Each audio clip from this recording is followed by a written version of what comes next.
Are you ready to become yourself? For years, dozens of people from all walks of life have turned to this one man, Leslie Tanner, desperate for the tools to reshape their life in our raised, godless world. Utilizing a unique blend of good-natured humor and brass tacks education, his innovative approach has helped innumerable people reach new levels of consciousness and personal power. Leslie Tanner, a controversial but selfless and massively influential figure, defies categorization.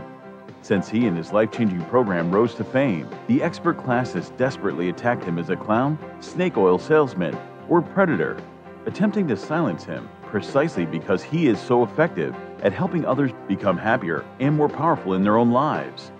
From the most challenged, the mentally ill, handicapped, women, and mentally retarded, to the most successful athletes, entertainers, business owners, medical doctors. Regardless of your station, Leslie Tanner has committed his life to giving you the tools you need to transform your life. So, are you tired of being in near constant emotional and physical pain? If you could snap your fingers and have $1 million, would you do it? Is there a you buried deep inside whose power and will yearn to be expressed? It's a whole life-changing program. If they get half of what I got out of this program, they're going to have a much happier life. It was fun. I really loved doing the program. I loved learning about myself. It was just amazing. So if you have an interest in transforming your life once and for all, come along. I have so much to show you. In a moment, you'll have the opportunity to call the number you'll see on the screen and speak to me, Leslie Tanner, directly. Together, we'll tackle the most critical issues related to unlocking your true individual power and reaching your fullest potential. Let today be the first day of the rest of your life. Welcome to Explorations.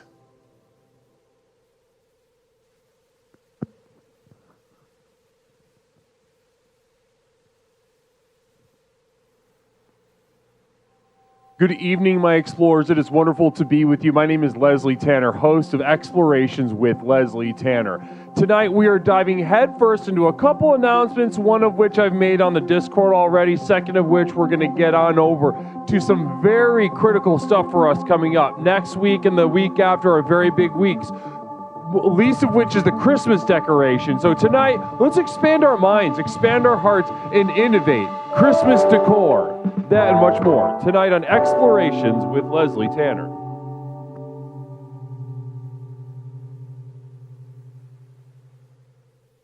Namaste, everyone. How is everyone doing? Blessings to you on this gorgeous Tuesday evening. A gorgeous Tuesday evening. It is wonderful to be with you amidst the beauty, amidst the fun, amidst the electricity I already feel in the chat already. It feels I feel ecstatic to be with you. I do. I'm alive in a way that I only am when I'm with you all here at the community of Explorations with Leslie Tanner. Namaste, everyone. It's wonderful. Like I said, it's wonderful to see so many of you already. I'm seeing Pimperknuckle saying, I'm feeling aight. Namaste to that. Poor as well, welcome. Main Doors Private Club, also welcome. You've been our first nibbler on the line as of late. Pepperoncini coming in hot. Namaste. Explorer makes women feel uncomfortable. Would believe that. I'd believe that.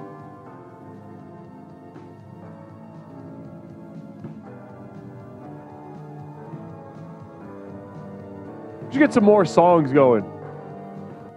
Beautiful. Namaste, everyone. Wonderful to be with you. It's Leslie. It's me. We're having a wonderful evening already. Pepperoncini resubbing for the 9th month. Wow, is there only 9? For somehow you've given so much energy, so much excitement, and you've taken to the program so well. You've managed to sort of warp time. You've got a warp drive on your mind and your heart and your body, sort of warping the sense of time as you pass through it within the program. Larry Picklejar, blessings to you. Oh my God! Buckle up, everybody. Larry Picklejar is slapping that fat cock of a bunch of subs onto the table and thereby, kicking off a nice little express. The Jazz Express. Toot toot, everybody. Let's get that energy up.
Fram, namaste. Pee that energy down. Namaste to you, Fram. Thank you so much for that.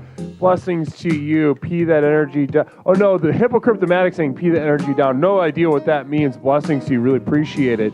Blessings. Hippocryptomatic, good to see you back in the fold. Been missing you, hon.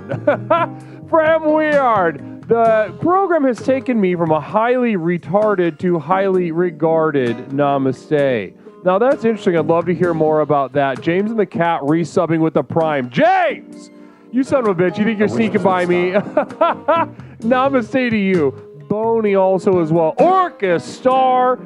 We've got a moderator throwing back down, resubbing for the 25th month in a row. 1 month past the 2-year mark. Absolutely beautiful milestone. Namaste. Old Man Doom, Soupstone, Old Man Doom. Blessings to you. Wow. Guys, we're just getting started. Let's keep this going.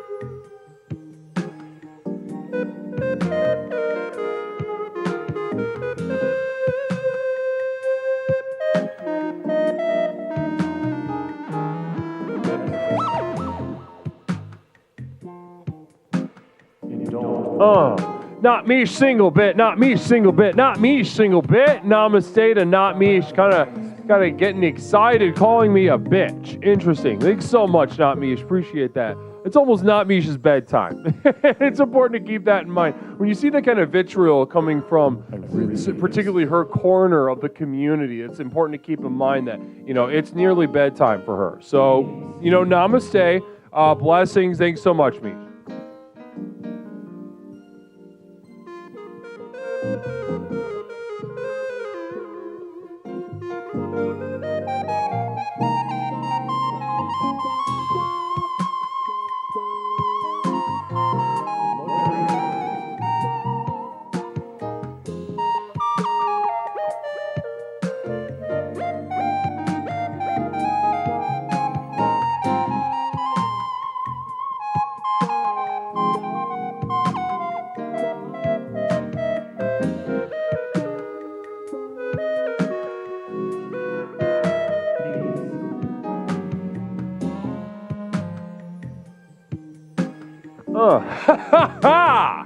Yes, not Mish. Thanks so much for that single bit. Wow, really appreciate it.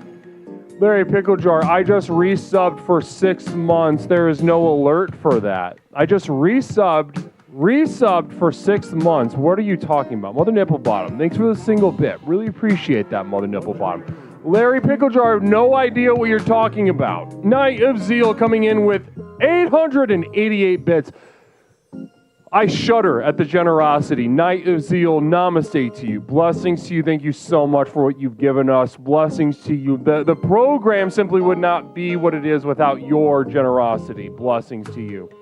Yeah, Larry Pickledar, no fucking idea what you're talking about. Namaste. He did a 6-month upfront sub. So you did 6 months in advance for yourself. Is that what you're saying? I don't have time to do this. I have to play jazz.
Wow. Namaste. Blessings. Pepperoncini 100 bits. Night of Zeal. Thanks again for that 888. Absolutely left a crater in my mind and my heart. Heedy Beat with 100.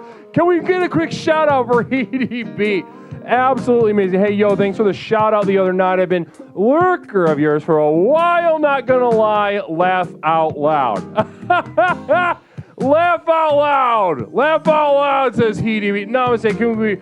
If there's a moderator around, can we get a quick shout out for Heedy Beat? Guys, if you're not following Heedy Beat, if you are not following the streams of Heedy Beat, you should be doing so. Namaste. Not very many, a special, a diamond in the rough. Namaste to you. Blessings to you. Thanks for coming by. Thanks for the bits, Heedy Beat.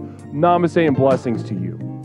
Pepperoncini, the guru, big dick, Mr. Moneybags. That's why we watch The Tan Man. Pepperoncini, blessings to you. Yeah, listen, I don't know if I don't even have a suggestions and comments department. I don't have an HR. I don't care for any of that, especially while I'm supposed to be playing jazz, sort of channel. You have no idea the kind of work that goes into channeling this kind of energy. Well, certainly not Larry Picklejar. We saw his stream. Those of us that got a chance to see his stream. Yeah, that's right. He did 6 months up front, and now I'm shitting on a stream. We got a chance to see what that looked like. It was one of the worst streams of all time. Namaste.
Namaste. Larry is Prague as a lamer scaredy.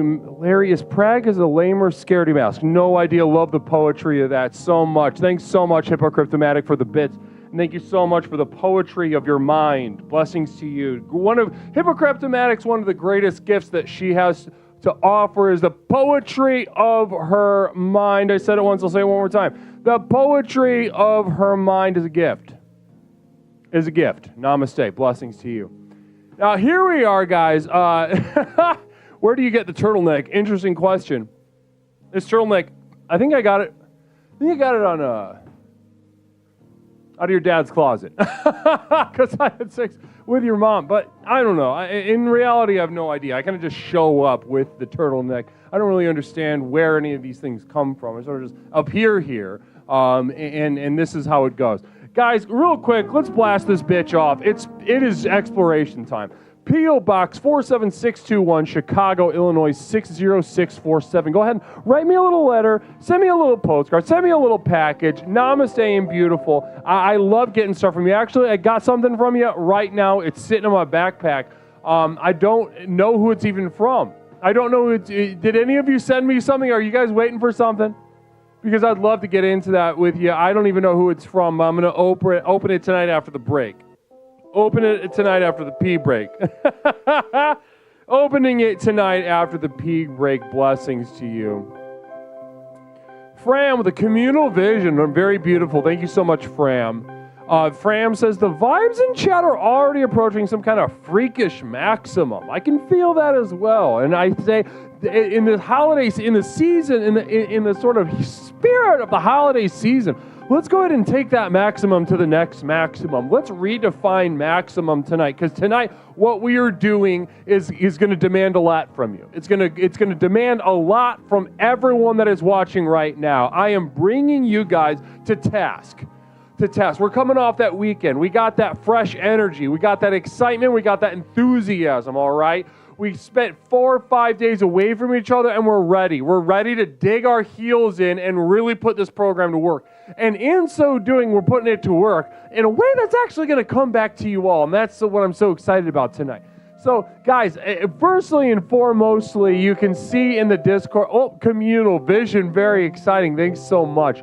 Appreciate that from Mother Nipplebomb. I want a hot dog Christmas. No. Anyway, so as I was saying about Christmas in general, there's some exciting Christmas announcements coming up just around the bend here. Very exciting and active time of the year from our community here in Explorations. Very exciting. Now, those of you that were around last year will remember, you will indeed, Peppercorn Patty! Holy freaking moly, 26 months in a row. A limo driver pending DWI. Did not know that. Driving while intoxicated program works. And it does. It does. It does work. It does absolutely work. And is it going to cure your alcoholism? Absolutely not. No way is it going to do that. That's not the point. You're looking for a treatment. You're looking for a cure. You're looking for somebody to fill that hole inside of you, to present a stopgap measure to sort of keep you from bleeding out. Well, go ahead and send it on over to any of the other so-called mental health channels, and they'll baby you. They'll stick a titty in your mouth and let the warm milk pour from the corners of your tiny little baby mouth as your mouth and throat fill with milk, nearly choking you to death. Namaste. Goliath resubbing for the 8th month. Blessings, 16 months. 16 months, Goliath. Namaste to you, Goliath. Wow. Mother Nipplebottom, horrible. I want hot dogs, please, no. And this is, Mother Nipplebottom, you've been around enough to know that this, by my telling you no, by my refusal to fill this gap, to fill this lack for you, that you know that I am the real deal. If I were to sit here and, oh, sure, sweetheart, let me give you a hot dog. Anything else for you? Is there anything else that you want? What kind of terrible, horrific, I'll be honest, abusive relationship that I would be engaging in by giving that to you, by giving you these things. The things at the top of your mind, at the top of the stream, you have your mind flooding with things that you think you want. And if I were to give that to you, I might as well send you a pipe bomb. I might as well do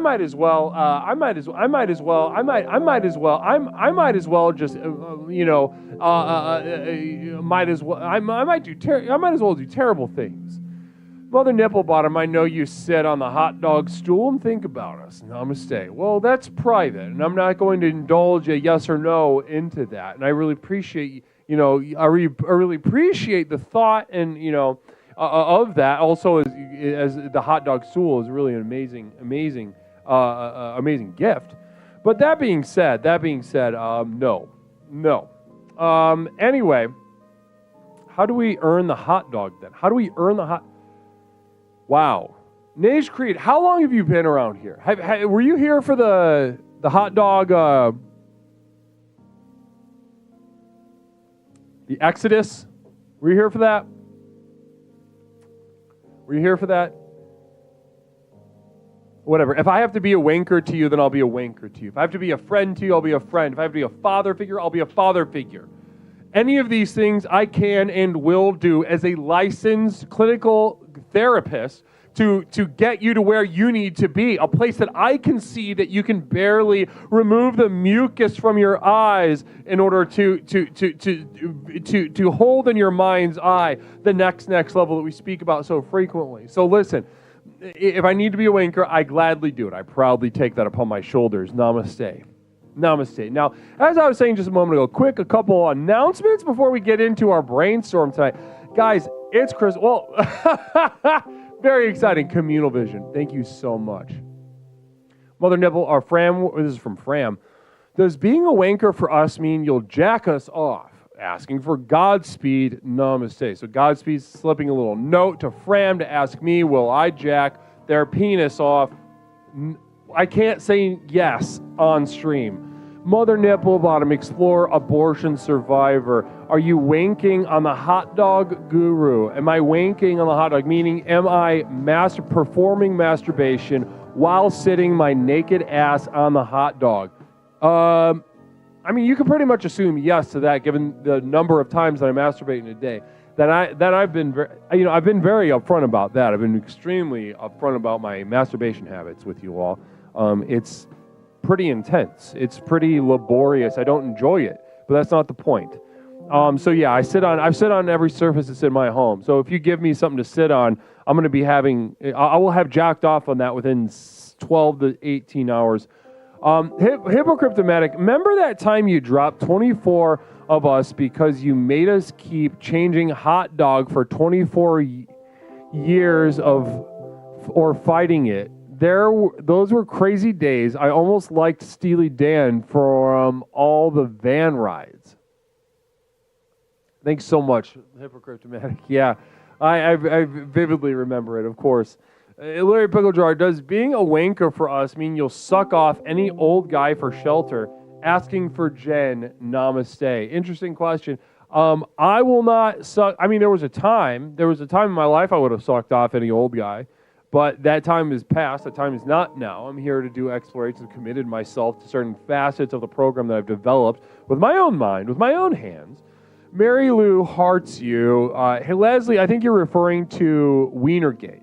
Sure, yeah, well, listen, I'm not a historian, all right? I'm a trailblazer. You know, I'm on the vanguard, and I'm not here to crystallize any sort of names, historical terms for you. So if you want to call it Wienergate, if you want to call it the hot dog scandal, you want to talk, whatever you want, you go ahead and do that. That's not me.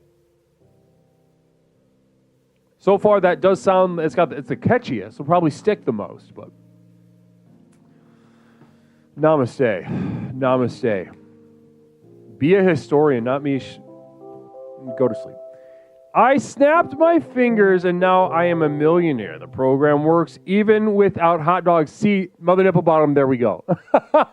There we go. Mother Nipple Bottom, hearing exactly where we're coming from on that. You know, the program simply works. It works because it works. It will continue working because it works simply and profoundly because of the basic tools that I've provided.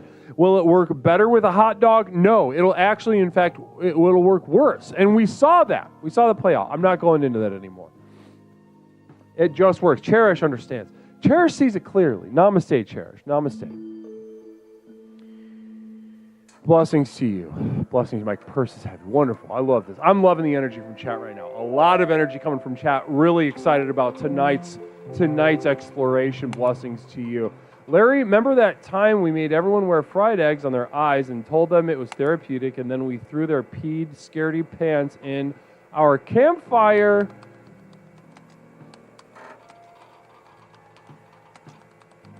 where we made those fire ribs? Okay. So that's for Larry. That's for Larry. Okay, well, anyway, Pepperoncini Communal Vision, namaste. I love this. I'm never going to get to announcements at this rate. Pepperoncini, can you expound for a moment on your dick-sucking technique? Asking for myself. Well, guys, I know my penis and my balls, like, extremely well, extremely well. I know exactly...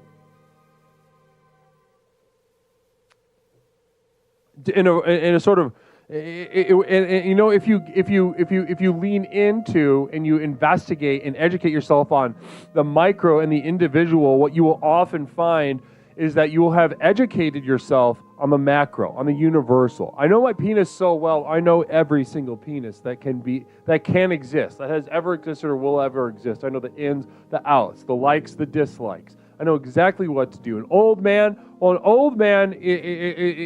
emotionally matters. If you go make a little wink at an old man, a weird old man is normally how we bring this up. If you go at a weird old man and you say, I'll suck your dick, now they're going to get excited, maybe, possibly excited. If that's the case, then it's like par for the course. Cradle the balls, suck the dick, do the little circle things, don't put too much energy on the head or else just lose sensitivity. It's like the clit, et cetera, the path unfolds from itself. However, you tell that weird old man, I'm going to suck your dick, or how about that, or even just offering it, like a little raised eyebrow, meaning I'll suck your dick, like this. I'll suck your dick. And if you do that, and you might get nervousness. You might get, oh, Lord, it's been so long since I've had my pole sucked on. Namaste. Well, I was, I don't remember where I was. I remember it was dark.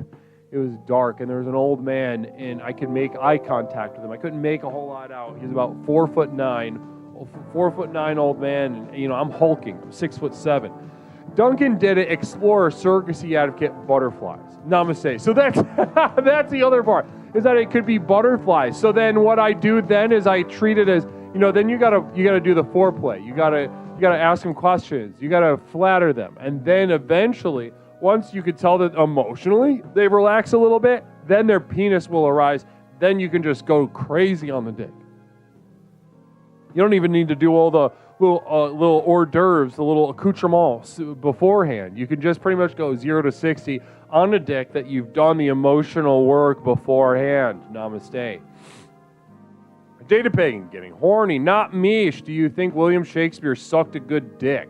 Namaste, namaste. Blessings. Wow, this is an active chat. This is a very exciting, electric chat, and exactly what we need tonight, guys. Let's jump right in. Let's take a little headfirst swan dive in communal vision. Mary Lou Hortzy, how about the Frankfurter Affair? Let's get a third, and then we'll do a poll. Mary Lou, I need a third. I need number 3, and then once we got it, we'll throw it to a poll, and we'll decide.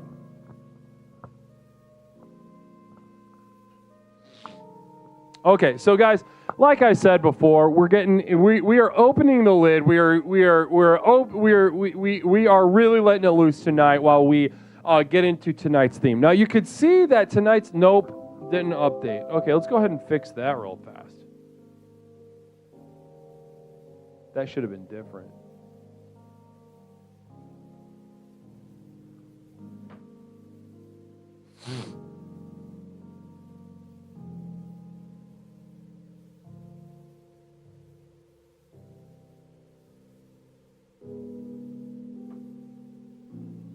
There we go. Brainstorm Christmas Decor. Brainstorm Christmas Decor. Now, as you can see here, guys, we're jumping into a brainstorm. And this brainstorm is in preparation of something we know is coming around the bend. So if you didn't see the announcement in Discord, some really exciting stuff coming up just around the corner. Very exciting to discuss with you. Pepperoncini, sauerkraut kerfuffle. I mean, there's no, that's a bad one. That was poor.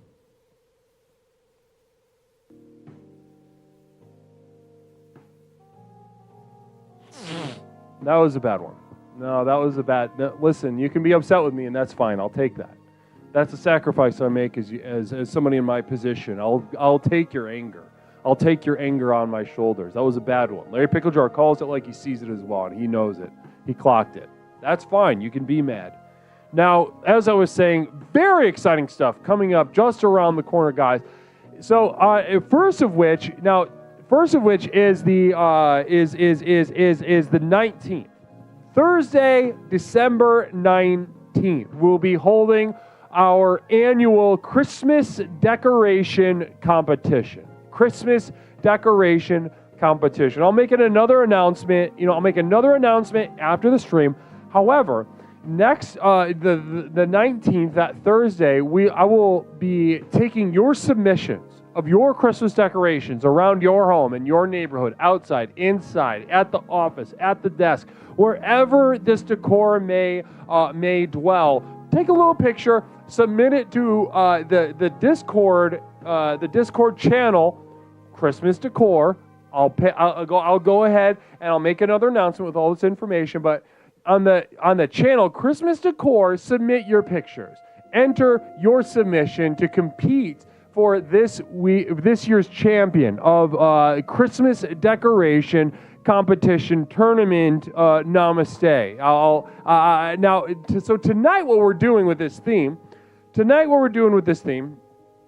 is we are brainstorming. Now, a lot of us, some of us are millionaires. Some of us have used the program in its simplicity and have been able to generate millions of dollars, as you all should have, to be honest with you, as you all should have. But very few of you have. And some of you, and I can think of a couple of your names off the top of my head, are really miserably poor. Just kind of a shitty life in that respect. Rich in other ways, as you tell yourself, I'm rich in family or whatever. But otherwise, your life is miserable, and you're going to just experience a lot more suffering and a shorter lifespan in general. Your mental illness will just kind of will be so much more intense, and for no other, no better reason than just the fact that you're poor, and your life will be worse.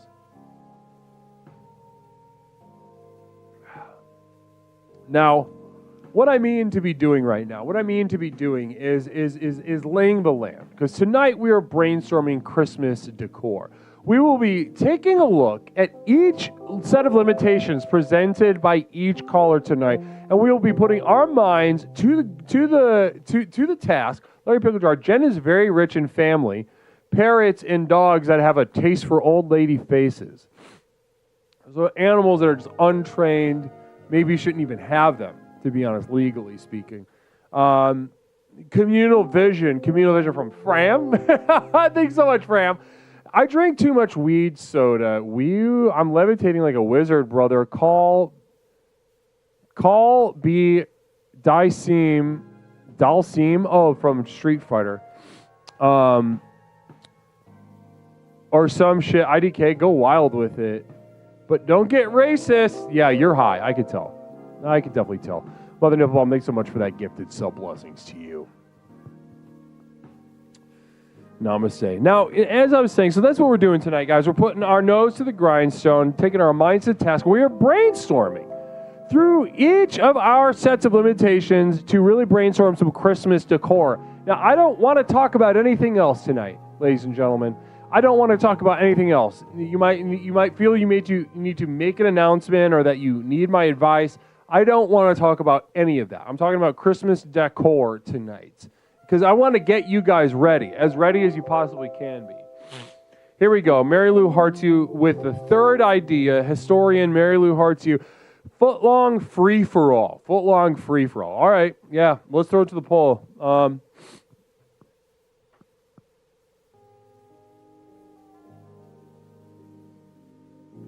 If you're watching on YouTube, get on over to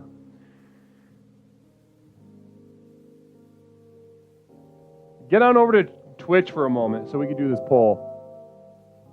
What was it? It was footlong free-for-all.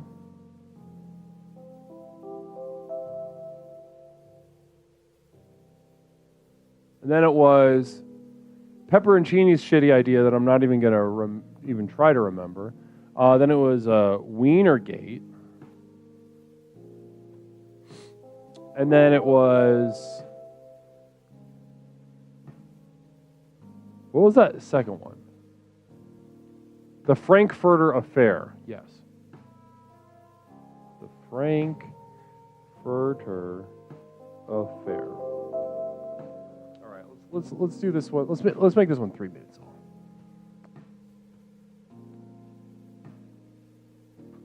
All right, there's the poll right in the middle of the screen.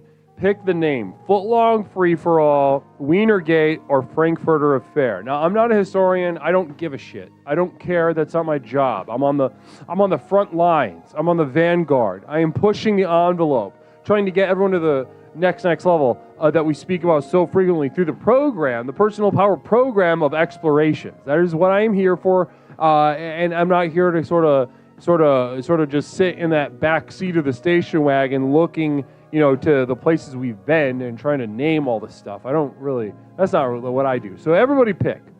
There it is. The Footlong Free-for-All, Wienergate, or Frankfurter Affair. And of course, this is in reference to our having to expel many explorers because of their use of the word hot dog. It took on the sort of sexual lust. So that's something that's interesting. So guys, in addition to that, let's keep that going, huh? Let's keep that going. Other announcement we got another announcement that I'd like to get into, you guys, is the day after the Christmas decoration competition they'll be holding on Thursday the 19th. Thursday the 19th, Christmas decoration competition. There's an announcement on the Discord server in the announcements channel. I'll post another one. I'll tag everyone just to make sure everyone sees it. But listen to me. The day after, Friday the 20th.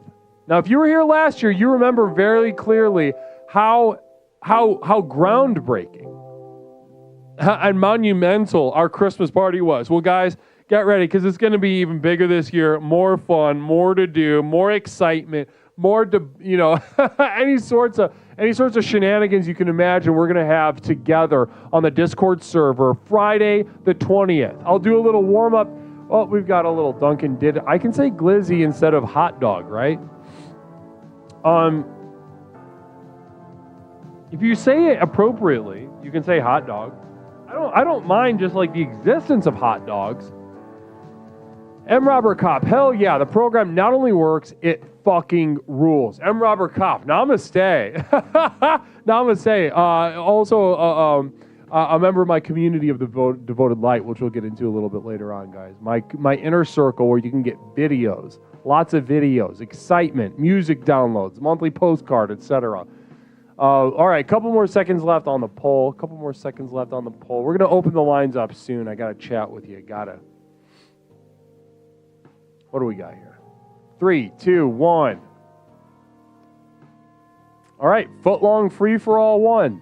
Mary, did you think that was going to win?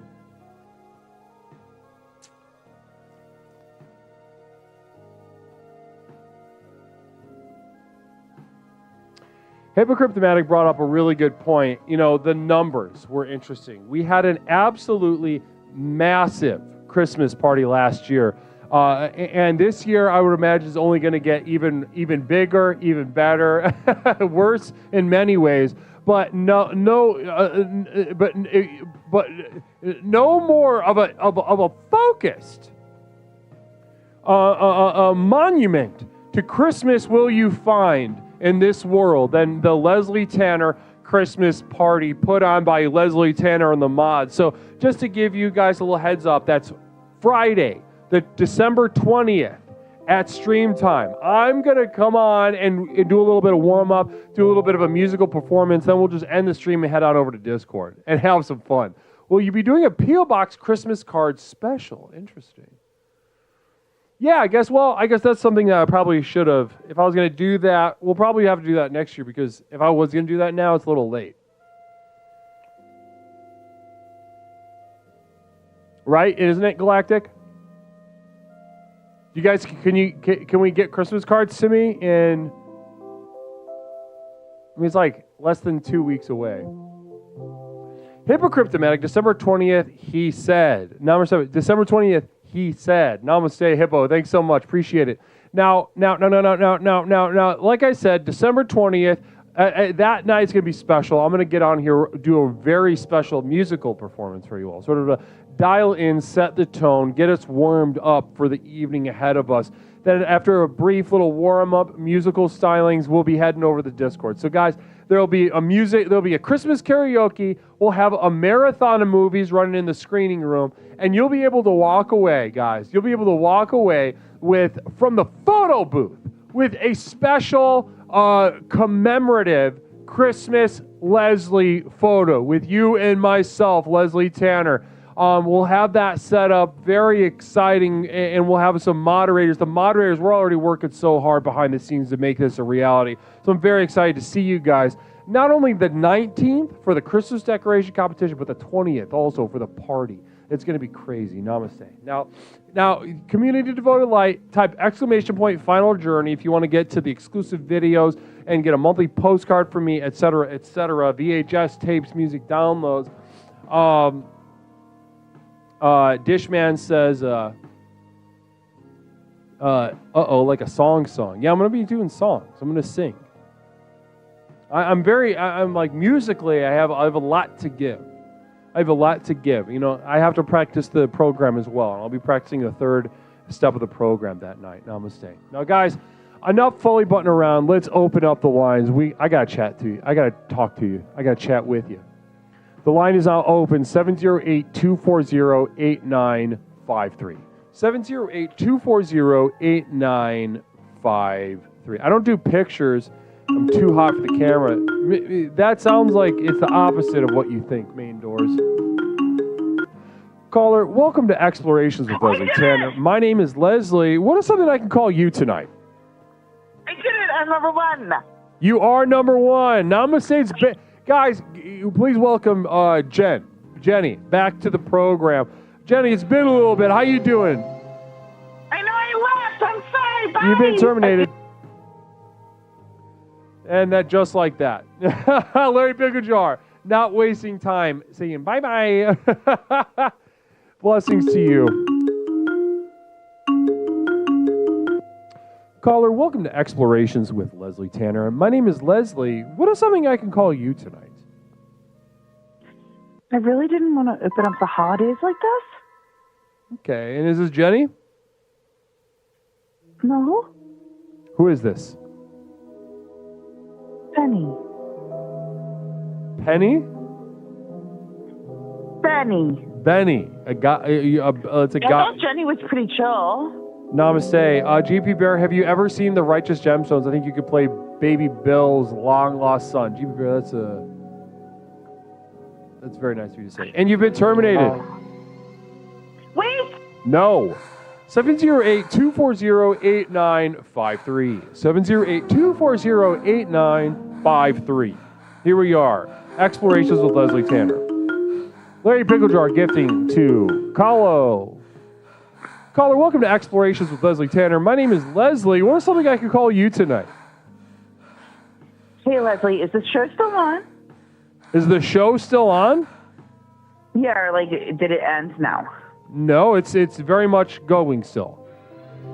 Oh, God. And not for you, though. All right, well, You've been can you terminated. just like 708-240-8953. 708-240-8953. We are brainstorming Christmas decor. Let's come up with some new ideas, get you ready for the competition. I want to see a new champion.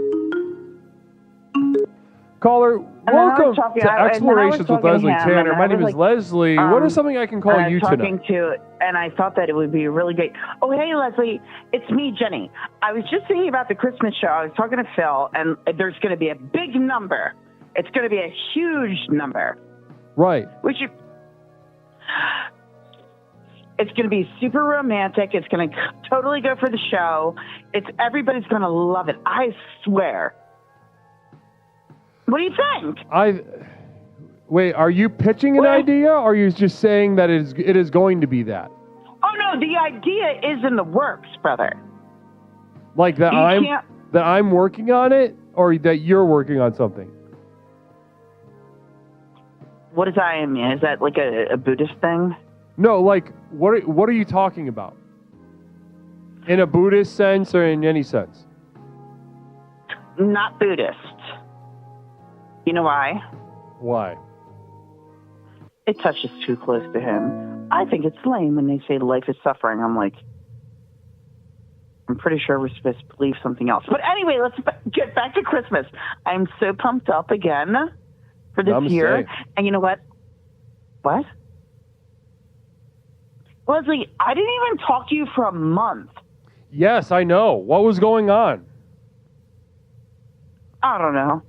Anyway, we're talking about Christmas decor tonight, Jenny.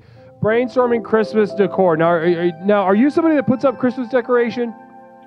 You bet I do. Wonderful. And have you done it yet? Yep.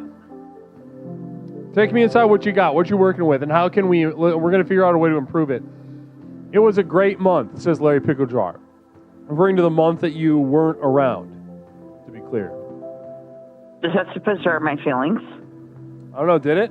I never know how to gauge those things. Well, you just be you, girl. Communal vision from Mother Nipplebottom. Jen, what is your favorite decoration that is ugly but you love it? It's this wooden. It's a wooden. What do they call them? Those stupid things. The peppermint candy cane. It's a wooden one, and it has like little poinsettias around it, and also probably my loved ones. I don't mean that. And wait, what was the last one that you didn't mean? My loved ones. Like as a decoration? Mm-hmm. But you didn't mean that. No. Was it attempt? Was that a joke, or did you just feel like fake once you said it? I know. I think it was psychopathic. You what? I saw bad things in my head. Also, I had a dream about turducken. Anyway, we're talking about Christmas decorations, so let's get into your decorations. What do you have? Let's make it. Fram with a communal vision. Jen, can you talk shit on Larry for me? Namaste. Shout out David the Bird. Happy birthday. Happy birthday. It's David's birthday. Thank you, Fram. It's David's birthday. He's just a little boy. David's Happy birthday, today. David. Larry Pickle Jar. Jen, can you name the last 7 men you had sex with? Larry, can you name the last one? I think you won. Yeah, I think I got him. I think you just got him. Larry, one time we all ran to go see what you looked like, and we couldn't all make it. And then we talked about it privately to be Listen, like, we're talking about. I know we're talking about Christmas decoration though. I don't mean to. Yeah, no. Totally chill. Christmas decoration. I'm sorry. I mean, it's like we've got a lot to talk about. Yeah, like Christmas decoration. So Christmas. I like a lot of lights. I like definitely anything that has the Savior, like in a little basket with his parents looking at him with goats. So like traditional religious stuff. Is that what it is? Larry Pickle Jar. So your insult is everyone wants to talk about me. Good one. That doesn't even make sense. The last I think the insult was that you're gay, right? Am I right? Who's gay, me? And you've been terminated. Namaste. 708-240-8953. 708-240-8953. We're talking about Christmas decoration. How can we improve your game to put you in the position to become this year's champion of the Leslie Tanner Christmas decoration competition? Let's go. 708-240-8953.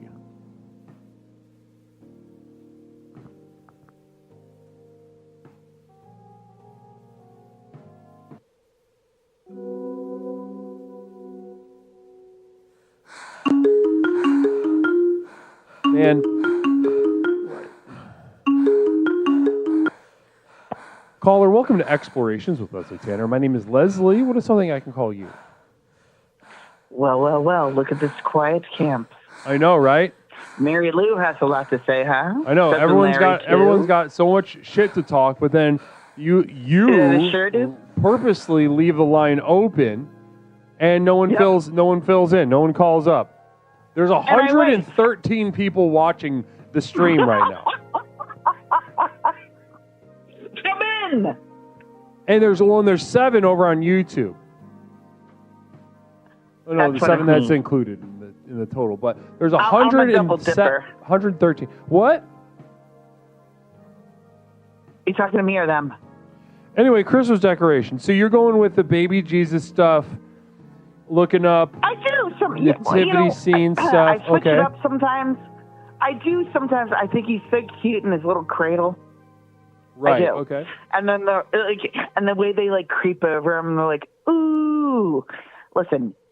Hey, Big L, I've got a question. Go for it. Do you like children? Like on a normal basis? I think children are beautiful, yeah. So like any child that like when you're in a store and like they smell like urine and they're yelling at their parent. You've been terminated. Namaste. 708-240. The line is open. 708-240-8953.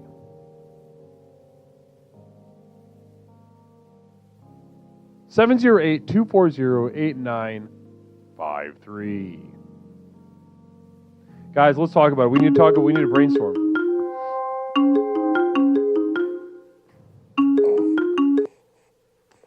Caller, welcome to Explorations with Leslie Tanner. My name is Leslie. What is something I can call you? Do you know what urine smells like?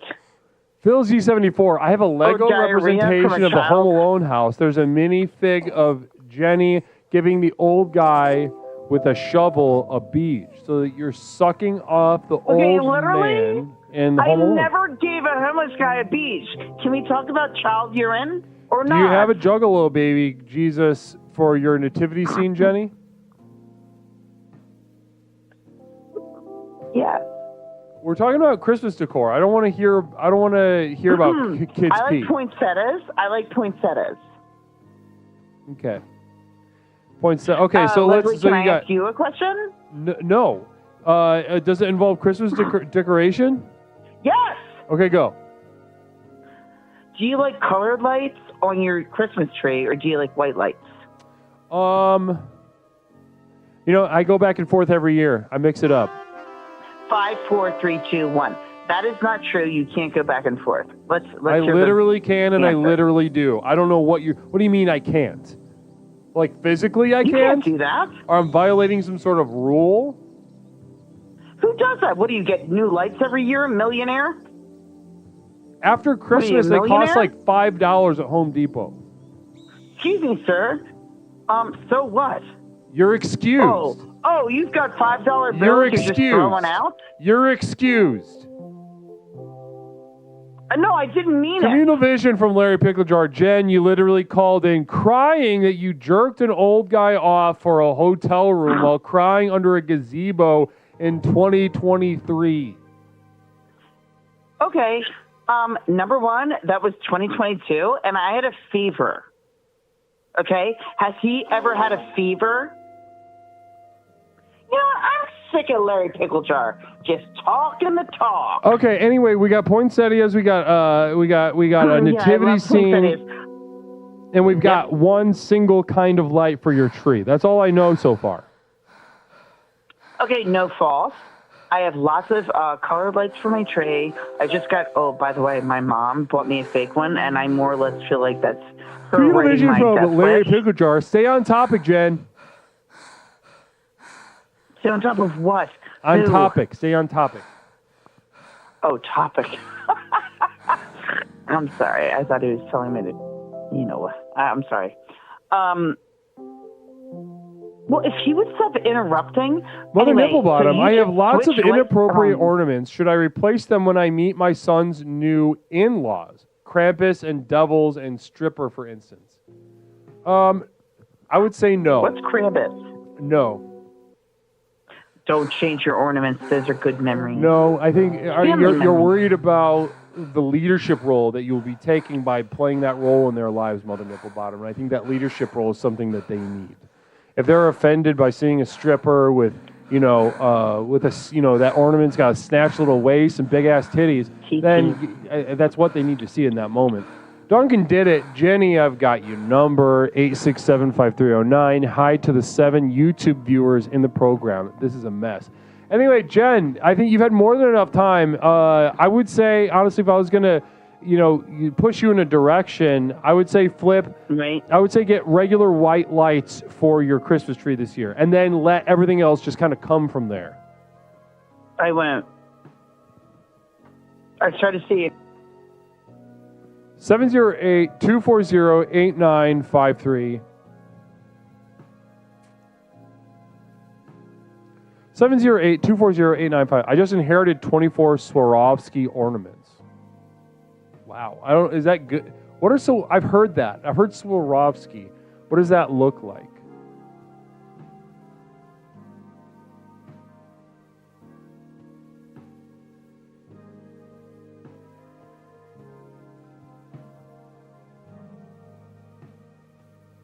What's this? Yeah, what is it though? What is it? They're so shiny Nice.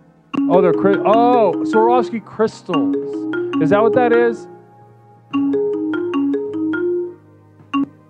Caller, welcome to Explorations with Leslie Tanner. My name is Leslie. What is something I can call you tonight? It's Emily. Emily, welcome back to the program, Emily. How you doing tonight? Hello. I'm good. How are you? I'm doing great. I'm having a wonderful night. Well, I won't say wonderful. I'm having a pretty good night, but I'm just as committed as I was at the top of the program to exploring Christmas decor. So let's just jump right into it, Emily. What's your decor situation like? Okay, there's a few things I was thinking about. Sure. There's like these decorations that you put on top of your toilet. So when the person is going poo, they just press the button and it will sing Christmas songs to them. Sure, okay. So, that's nice. So not only do you have the normal decor in other parts of your home, but it sounds like you've also extended it on over to the to the bathroom in very deliberate ways. You can bring Jesus into your bathroom for Christmas. Interesting. So you're bringing Jesus, not Christmas, not Santa, not the reindeers. You're bringing Jesus, baby Christ, to your bathroom. Is that what I'm hearing? I guess you could baby Jesus press the Christ, button and he'll sing to you. And he sings. What does he sound like? A crying baby, I guess. Just sounds like shit then, huh? That sounds terrible. But Wiki River might be better. But that is to say, when I say terrible, I don't necessarily mean without value. I don't mean that it is that there is not a place and there's a time and a place for things that are terrible that cause dissonance that hurt. So it might bring joy. Exactly. So, or the opposite of joy, something that sounds like shit might make someone upset, especially if they're taking a shit and it's taking a long time, and then you've got this like a siren, like biological siren going on. What if I gave them a hemorrhage or whatever they're called, a hemorrhoid? A hemorrhoid. Because they push too hard. They're just so angry they push hard, well, and then they get a hemorrhoid. You know what? And a lot of people discount, and I mean this in a serious, this might sound silly, but I mean this in a serious way. People often discount, Emily, the spiritual value of a journey with hemorrhoids. They discount the elements of discomfort, pain, resentment that those things bring into life. Have you ever had a hemorrhoid? Yeah, and it's itchy and Talk to me about it. They just pop right out, and you get uncomfortable. Sure. And like most of the time, you're constipated, so you're just sitting on the toilet. Oh yeah. With your butt flopping out. It's very uncomfortable. Your cheeks open. So if you have that song playing for you, you may or may not be angry about the song in the future. You may be, let's say you hear it in the grocery store, like Jingle Bells, and it reminds you of the hemorrhoid. Reminds you, right. So what I'm hearing from you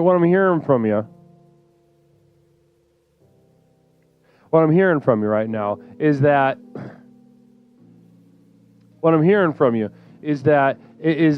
you've created a sort of choose your own adventure situation with this kind of unfortunate Christmas decoration, and I love that. I think we're brainstorming here to innovate. And what you've already introduced, this kind of the sound of a baby crying in the bathroom. Is that it? Am I understanding that correctly?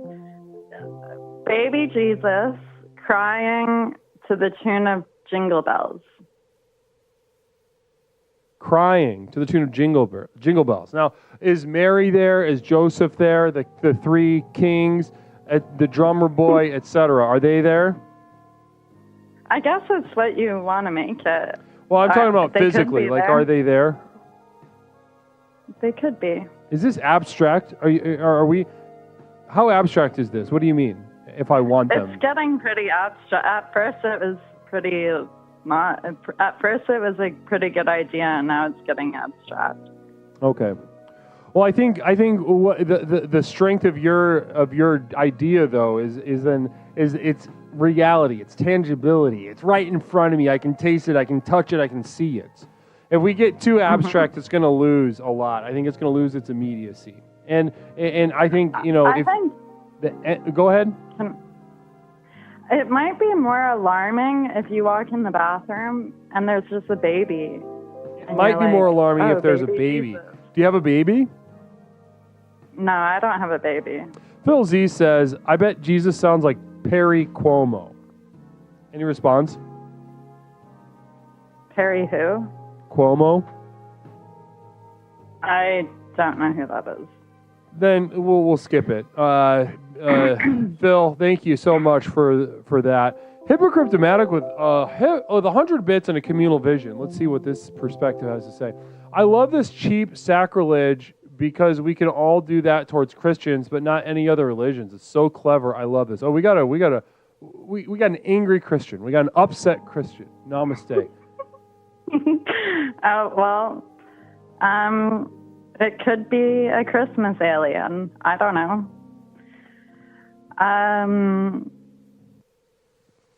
On another note, we could make okay.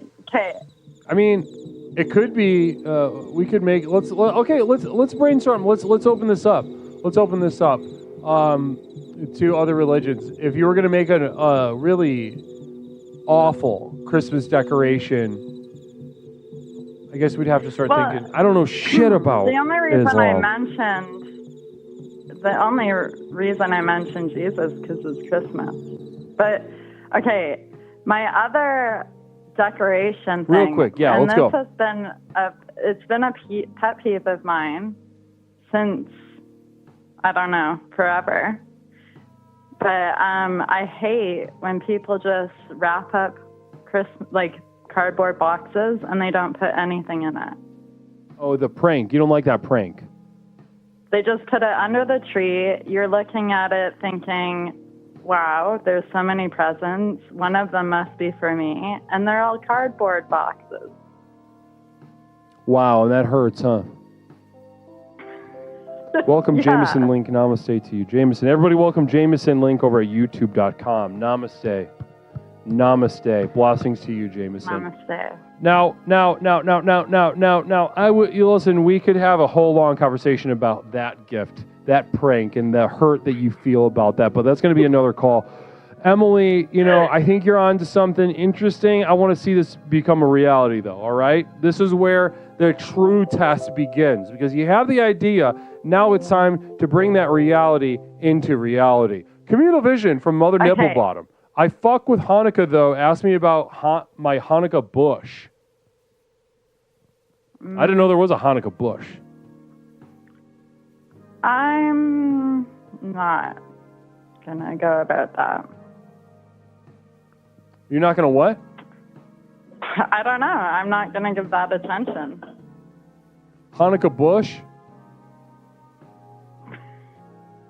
See, Sounds like I don't know. it sounds like a Anyway, mound of pubic hair. Sure.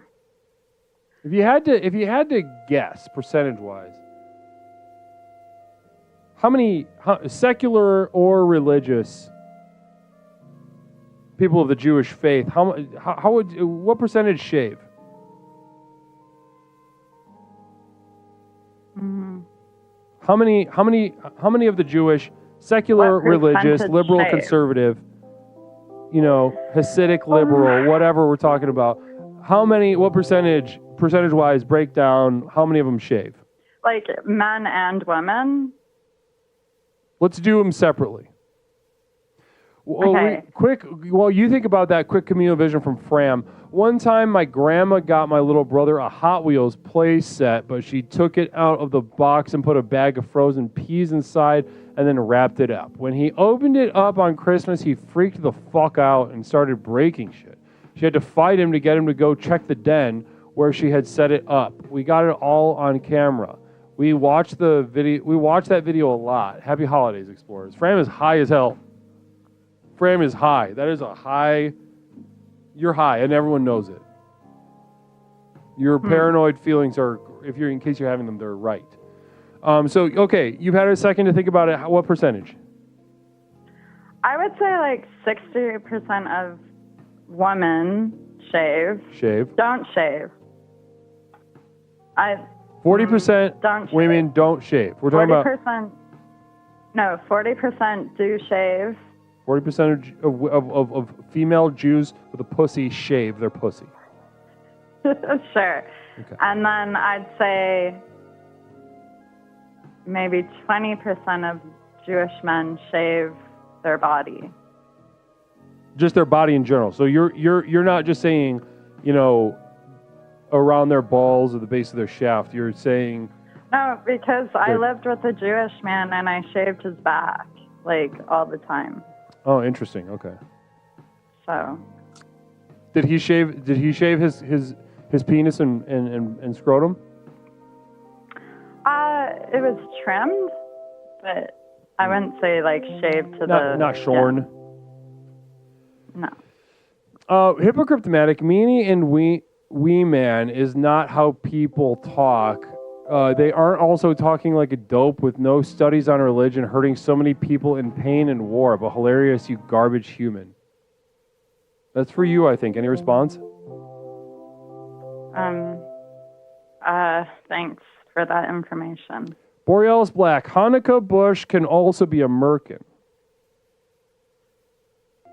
Any response to that? That's great. Communal vision coming in from Orchestar. Hey, don't panic, Fram, but we just called the cops on you for a wellness check. Namaste. So Fram he drank a weed soda, and he's freaking out, and he's sharing a lot of information. Everybody thinks it's weird. And now we called the cops on him, and the cops are on the way to his home. He could have a nap, and then he'll be fine. That's The cops will be fine. Love that. Or communal vision from Fram. I'm definitely not afraid of the motherfucking police right now. Well, listen, I think this has been, Emily, I think this is a really beautiful call. I think you got us, weirdly enough, this was the first productive call tonight. You've gotten us off on the right foot, innovating a Christmas decoration, thinking outside the box, pushing us all along the path. I'd love to see a submission from you.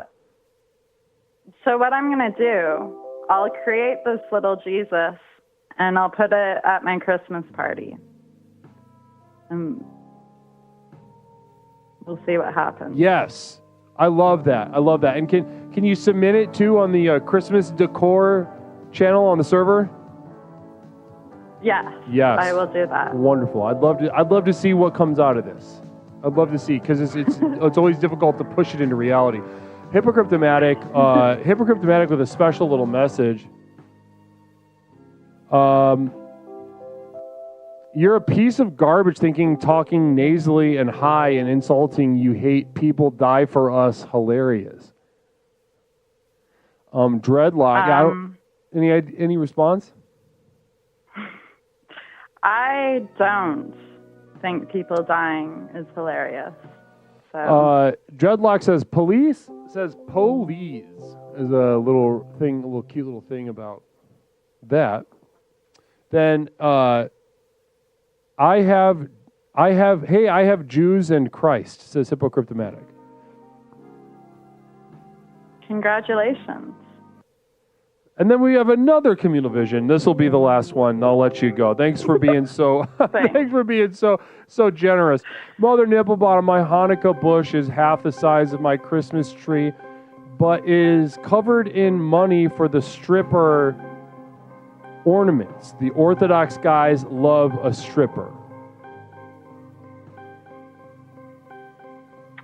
I'm not I'd love to see. surprised. I'd love to get a picture of that. I was a stripper for a while, and I'm not surprised by that. So. Namaste. You're not. It's easier for you to tap into your experience as a stripper and imagine just kind of having a couple Orthodox dudes around you. Somehow I can imagine it. Somehow. I love that. Thanks so much, Emily. I really appreciate how generous you've been. Thank you. Blessings to you. And I look forward to your submission. Good luck with it. Thanks. Namaste. All right. Namaste. Have a good night. Namaste. Beautiful.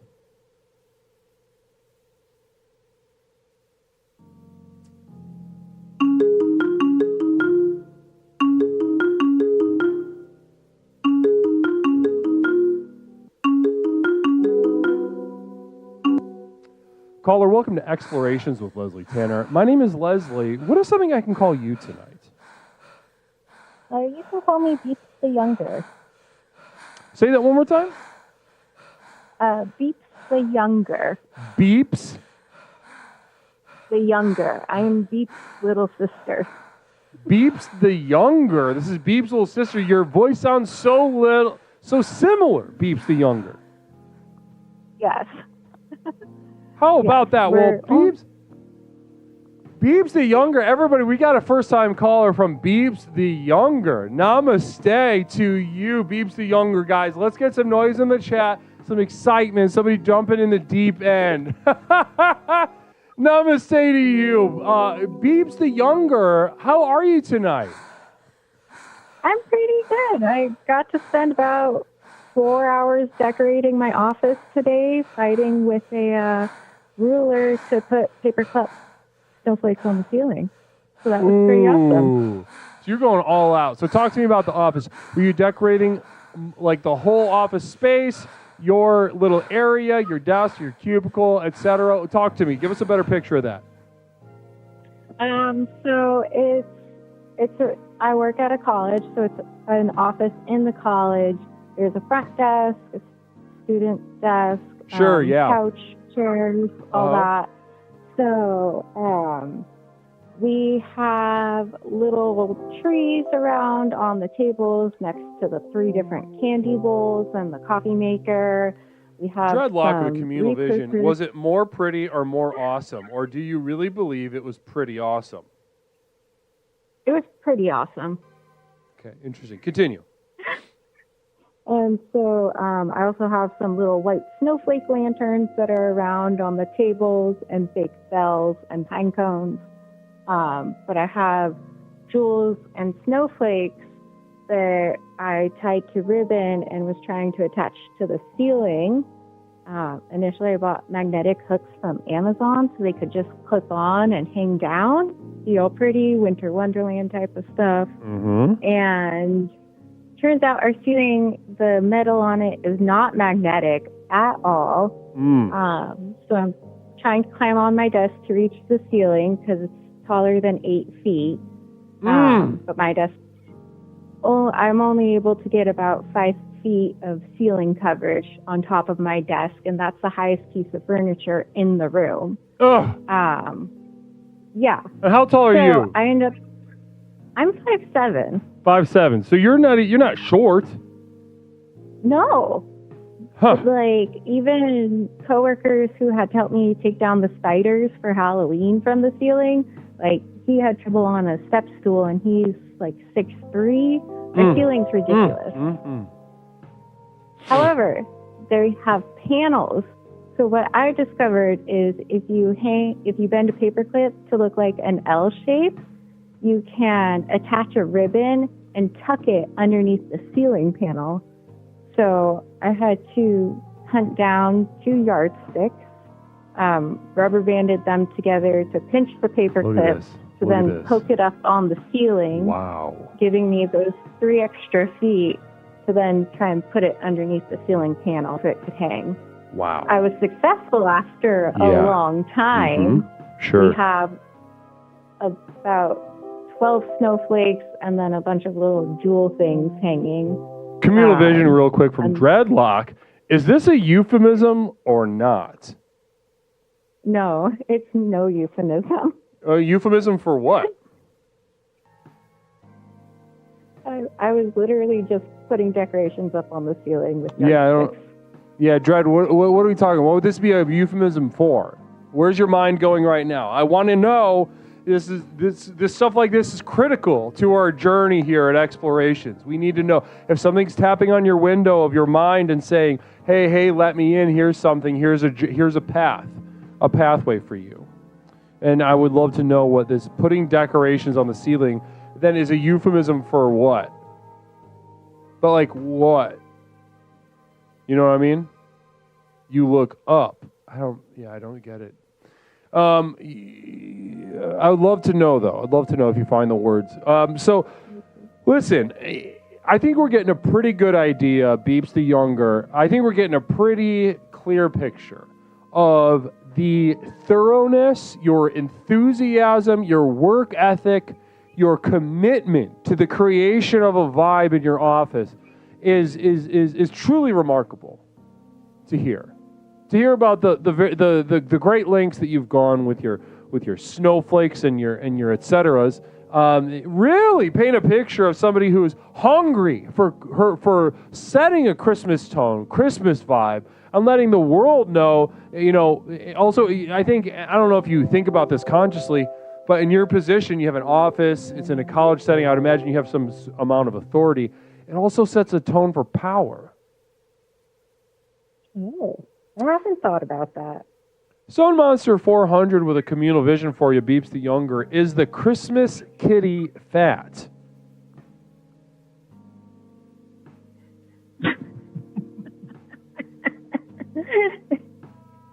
No. No. Keeping it lean this holiday season. Yes. Okay. All right. Say no more. Now, what I love, though, is that you set up the vibe, you set up a positivity, but you're also sort of basically, you might as well have a gun in that office. Because if somebody walks in that office, they're looking for something. They're looking for a approval. They're looking for a schedule. They're looking for et ceteras. And what you have is set up basically a trap. You might as well have dead bodies hanging from hooks. A gun, brandished, trained, maybe a drone gun, something like this. I think there's. I'm excited. Beeps the. So you put 4 hours. Did I hear that right? You put 4 hours into it? Yes. Oh my Lord! To get the paper clips. And we're not even talking about your home yet. We're talking about your office. Yes. My job is really boring, and I was avoiding things. Wow, love that. Yeah, it's important to avoid that stuff. Stone Monster, we did that. Yeah, I thought that was a new one. But listen, I have a question for you, Beeps the Younger. This is your first time calling, and is this your first time watching the program tonight? Not the first time watching, but it is the first time calling. Okay, first time calling, not first time watching. So you're a little familiar. So what I'd love if you could do is take a nice picture of your office and put it on the Christmas Decor channel on our Discord server. To formally submit your entry for the competition coming up. Because what I see is a lot of hard work. I see a lot of attention to detail, and I think you're going to be a strong competitor. All right. Should I take it in a panoramic to get the whole room? And whatever you got to do, whatever you think is going to be the most the best, the most impressive. All right, sounds good. I can definitely do that tomorrow. However, before you go though, I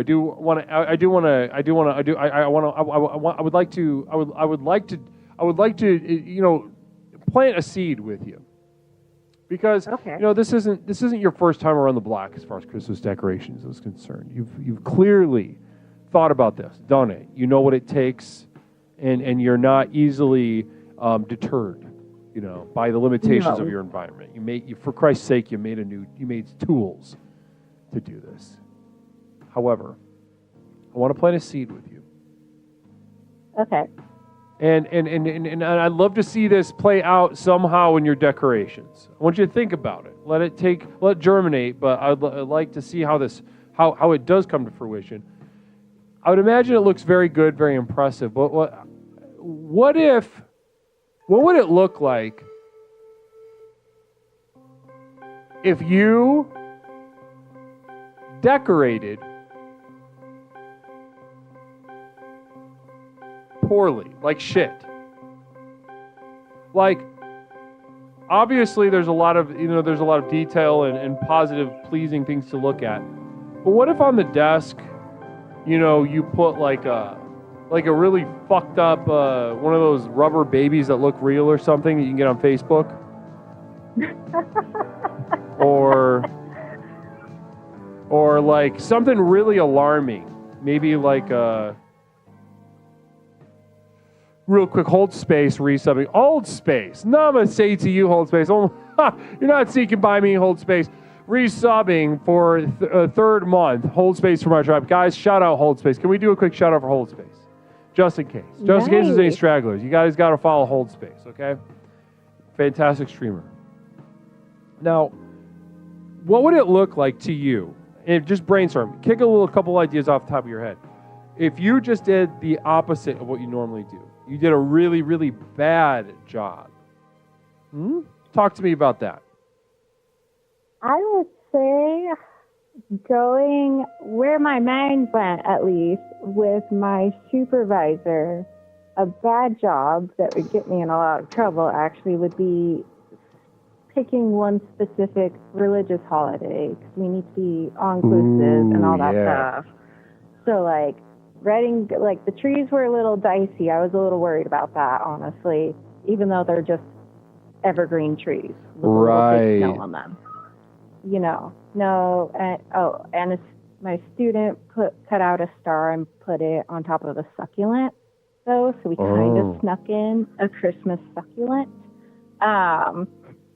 But yeah, my supervisor would go ballistic on that. When she first started, apparently she banned decorations for Christmas, winter holidays. Some people are still bitter about it 5 years later. I'm newer, so I said fuck it, and I just went bananas. Dreadlock with a communal vision. Do you want to branch out from Kwanzaa? Is Kwanzaa the big holiday you're talking about?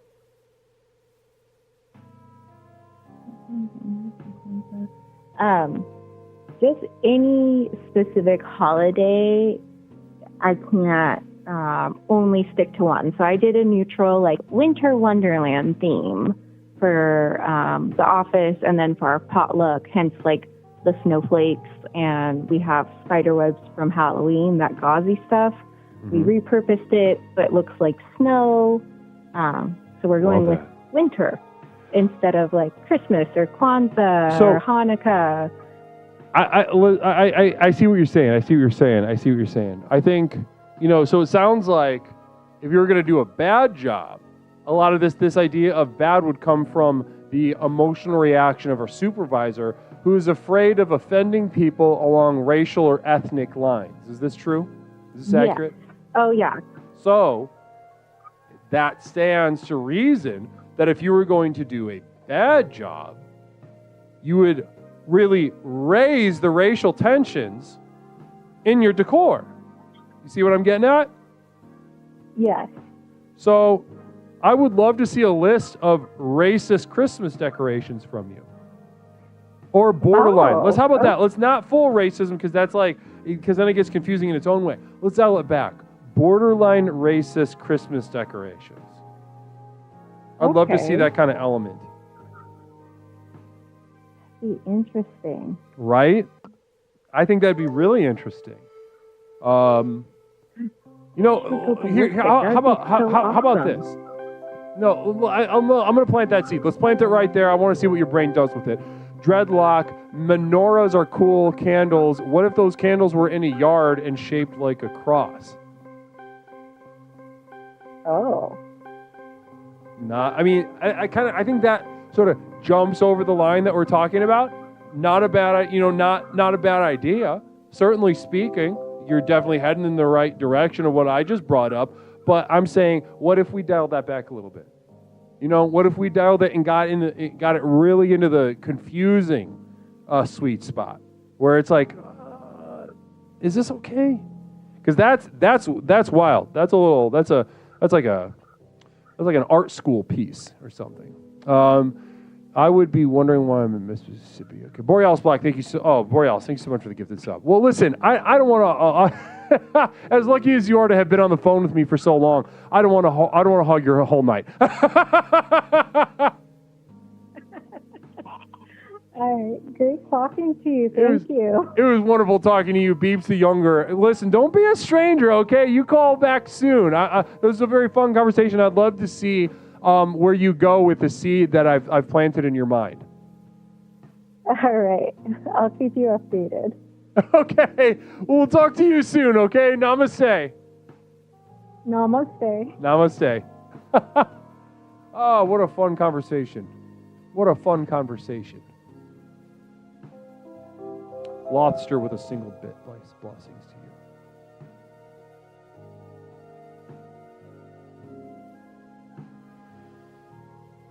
you. Islamic Santa. Yeah. What would like see, I think, okay, how about this?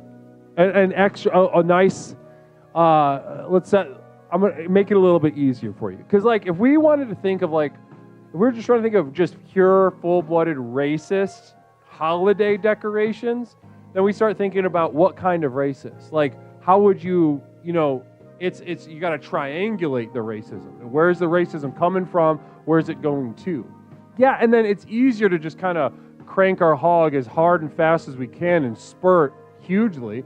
However, what I'm trying to get us to imagine is the sort of the silent, the sort of nervous, silent, all thumbs whisper of the like repressed racism in a liberal mind. Do you see what I'm saying? That they're trying to do so good that they're like, oh, I'm going to create something that's so inclusive. I know I met a Mexican guy once. I'm going to make my Christmas tree skirt out of tortilla because Mexican guys like tortillas. But it's like they made it themselves. It really, they spritz it to keep it moist so it doesn't get dry.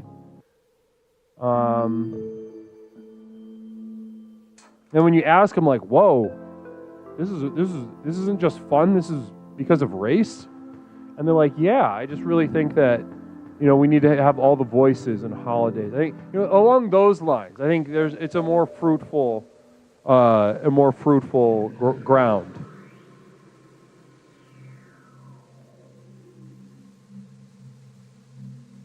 You know what I saw? I saw at Bath and Body Works. Bath and Body Works. I noticed this year they have some. They opened up the holiday scents to a more inclusive approach. They've included they had a table set aside for non-Christian holiday traditions, and of course largely that means Hanukkah and Kwanzaa are on a table. They got a table at Bath and Body Works this year, which is beautiful, and I mean that genuinely. It's beautiful. I love to see everybody's perspective included in something like this, especially when it's so exciting to be at Bath and Body Works and they're on this time of year. So exciting. But I couldn't help but imagine, being in the room on the creative team that's like gets the order from on top saying, "Hey guys, we've been checking out the subreddit. Apparently, people are calling us racist because we only have generally, things leaning in a white Christian direction.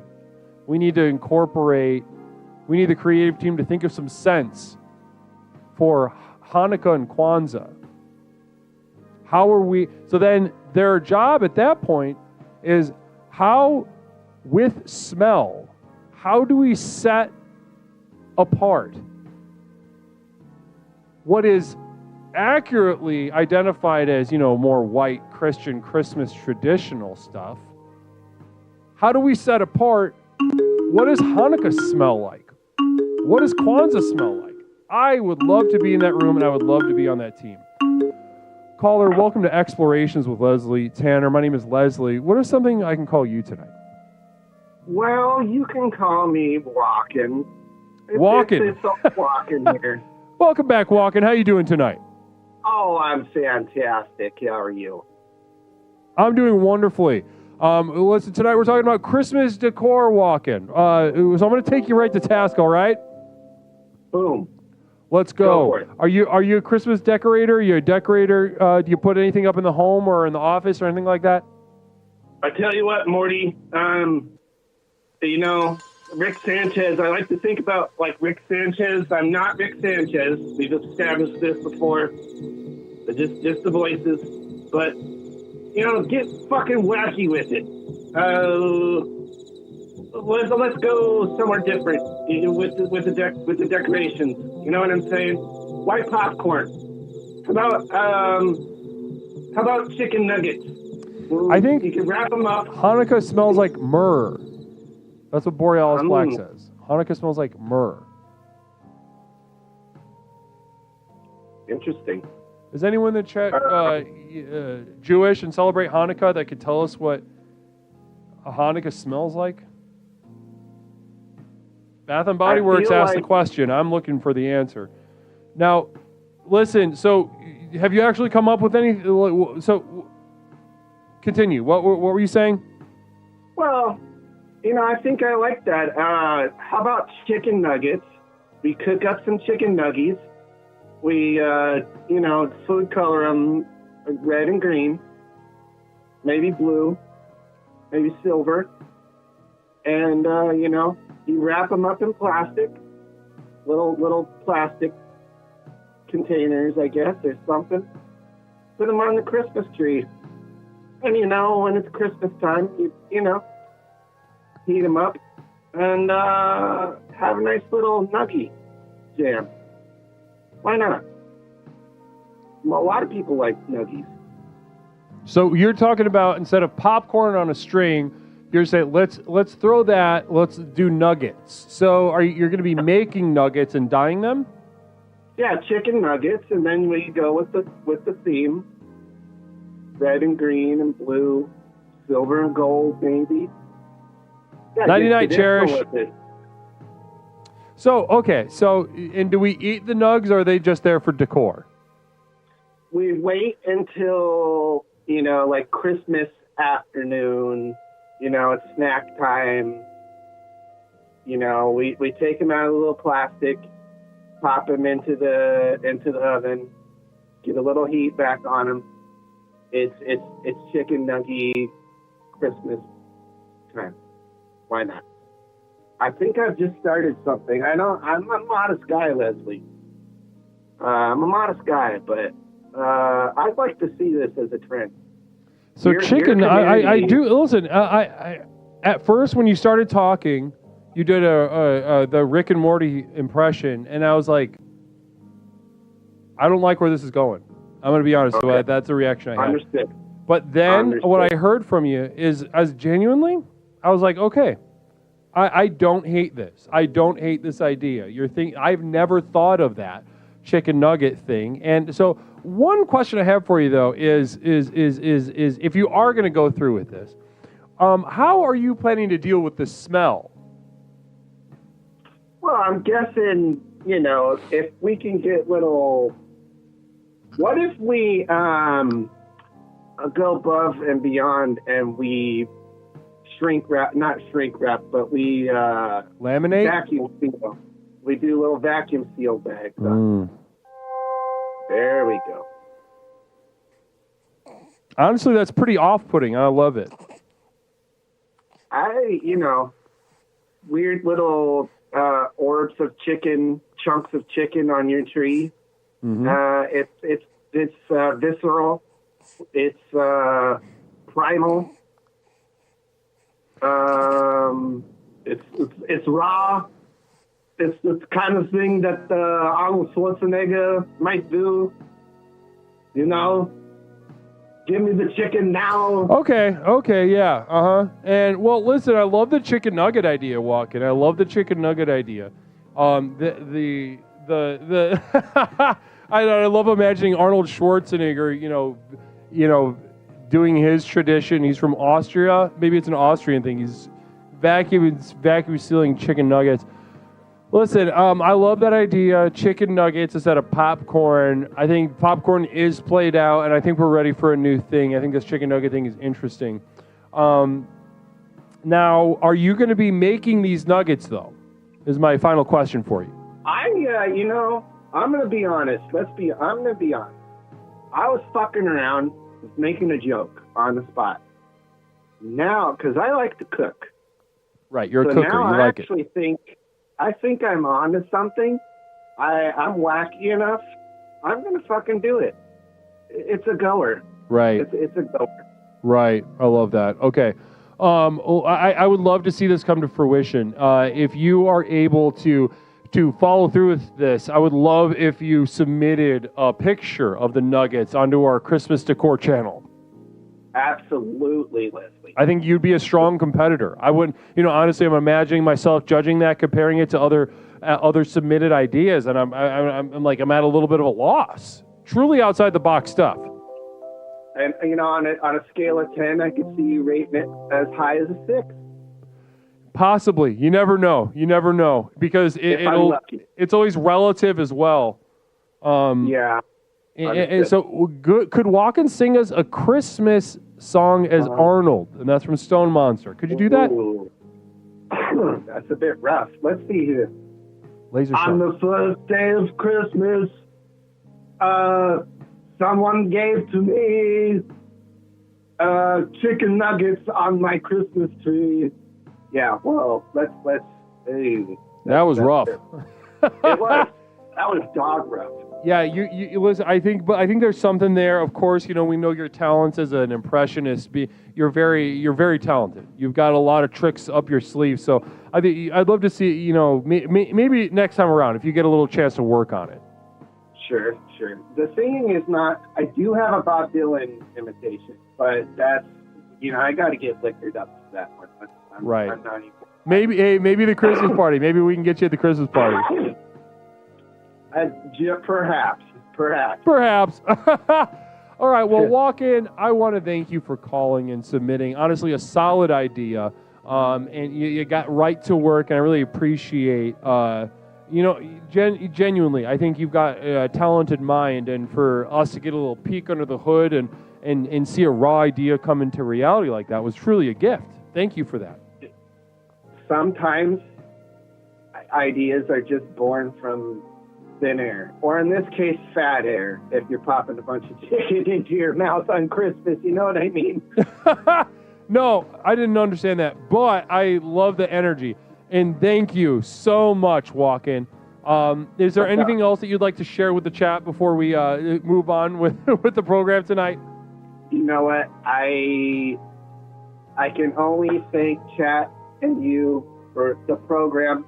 I feel like the program has given me the inspiration tonight for what could be a chicken Christmas holiday tradition 5 years from now, before our machine overlords take us over.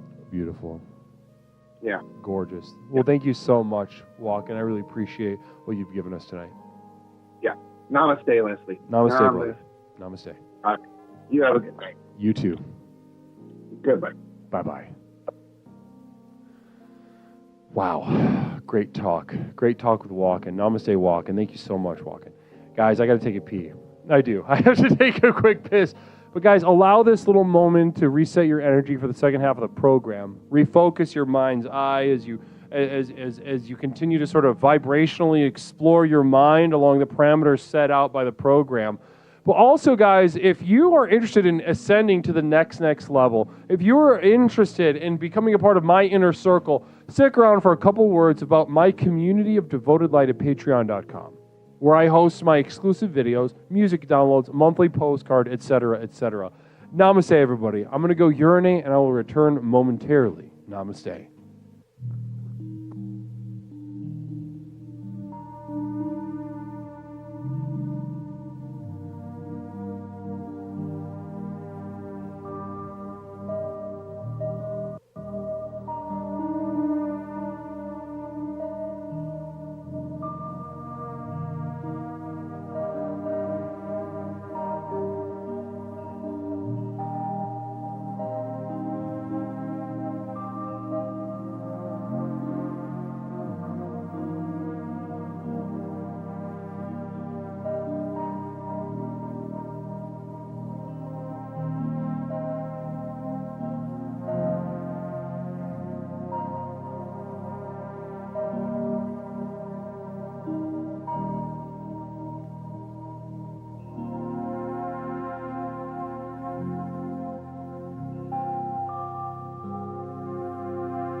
Explorations with Leslie Tanner.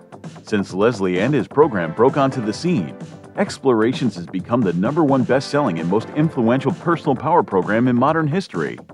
Millions of people from all over the world have gotten a chance to meet this truly remarkable man and utterly transform their lives with the power of Explorations. I listened to this introductory tape and I knew then and there, this is what I needed. I felt just so much better knowing there are a bunch of people out there suffering like me. I'm not kidding you. I think after the first tape, I knew, okay, I'm gonna be fine. I got such relief from the very beginning, starting the program. Now that you've gotten a taste of what this program is capable of, it's time to show you how to take your life to the next level. Here to tell you more about what is possible is legally licensed clinical therapist, author, coach, speaker, entrepreneur, martial artist, amateur musician, one of the nation's foremost thinkers, and our guru, Leslie Tanner. Good evening, everyone. Whether you've been with us since the very beginning and have watched Explorations work wonders in your life, or you're joining us for the first time tonight, I say namaste to you. As you've watched Explorations in action during our call-in show, no doubt your mind is reeling from the limitless potential you now know is possible.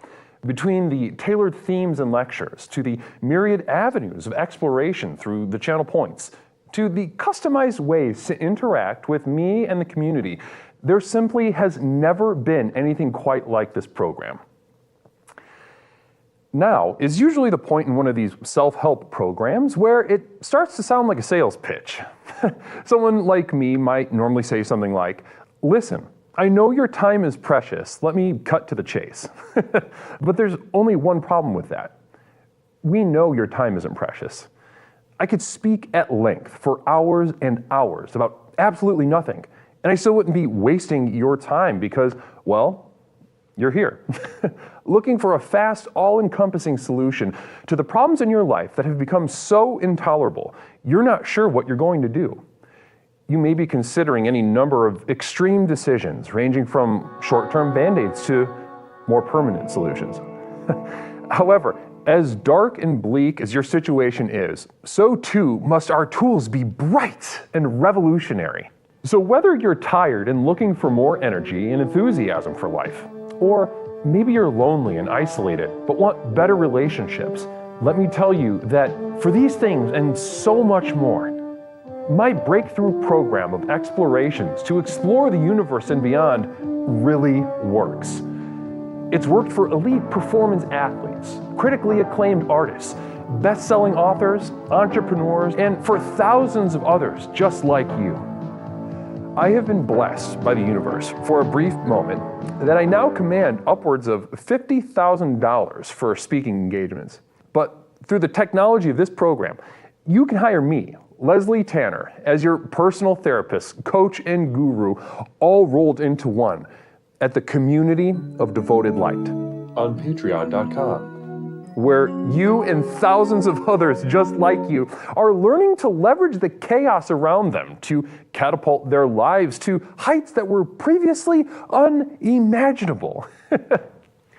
Here's how it works. I've created a tightly knit community where individuals seeking to access the next level are able to study, reflect, meditate, and grow with an ever-expanding library of exclusive materials, each containing life-changing tools and techniques designed to explore topics covered here in our call-in show, but much more deeply, therefore increasing the benefits of the program exponentially. These materials include your name in the credits at the end of the stream, demonstrating the importance of your leadership and the value of your investment. A signed personal postcard sent out each month full of observations and witticisms by me, Leslie Tanner. Look at that. Isn't that beautiful? Exclusive video materials not available to the poor, designed to rocket your progress past those who cannot afford success. Here's a little sneak peek at what you're missing.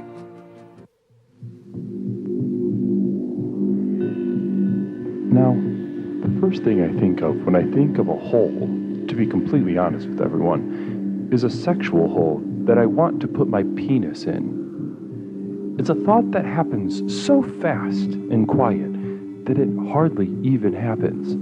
But since I've been doing my own meditation tapes, it's slowed my thoughts a little bit so that I can hear and see them. Downloads of all specially crafted music used in our productions here and elsewhere that have accompanied your journey thus far. Tracks such as New Beginnings, Psychic Romance, Reaching into Darkness, or The Skeptic's Gamble.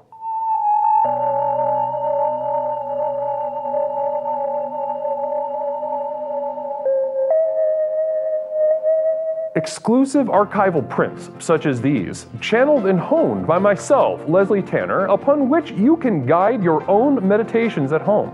I'm not an artist, nor do I claim to be. These visions are a burden and cause me immense suffering.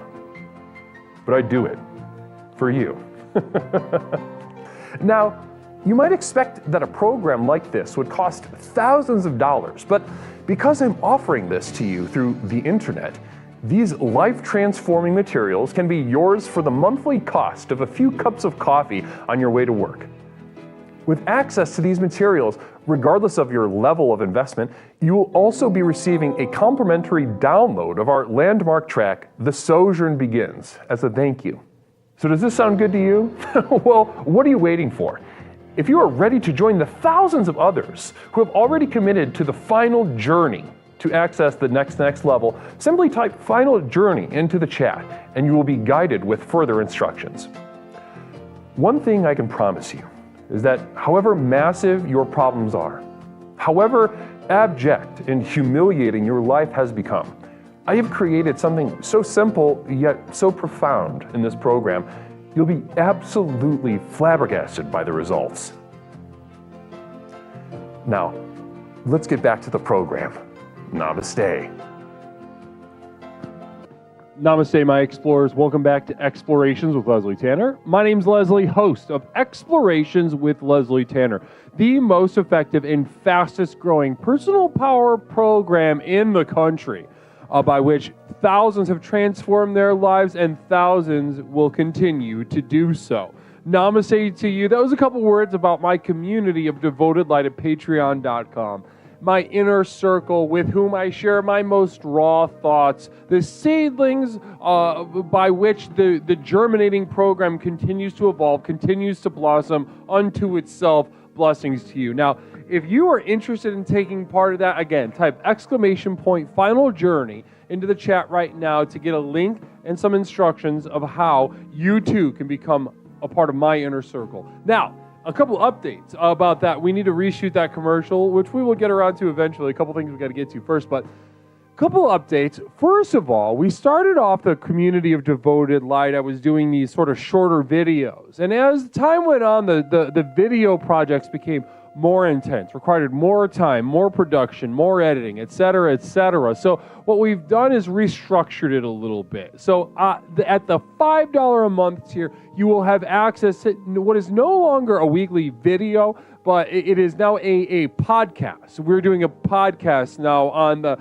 Patreon. So if you would like to get a part of my thoughts as I sort of casually walk through the annals of my mind and share with you the seedlings of the program to come, then goddamn it, what's stopping you? Jump on board and jump right in to the community of devoted light for the price of a cup of coffee. Now, those of you who are living that two-tub lifestyle truly have sort of manifested a financial success in their lives, and you're looking at that $25 a month tier. Now, first of all, there's limited spots on this tier, because what I do for that tier, instead of the print, which is what we did at the beginning when we first started the community of devoted light, we are now doing a quarterly VHS tape that I'm sending out, thanks to the contributions and investments of those that participated in the Growth to Nowhere program this past year. I have pretty much assembled an entire production line by which I can produce VHS tapes with explorations materials directly on them and send them directly to you. So, of course, we got a bunch of that coming up in the future, but if you want to avail yourself to a quarterly VHS tape in your mailbox full of materials, then God damn it, you need to do that. You need to get on over to patreon.com and make it happen. Now, a lot of you are too poor, and that sucks. A lot of you are too poor, and being poor, as we know, being poor is bad. It's not good, it's bad. And this is part of that. This is part of it being bad.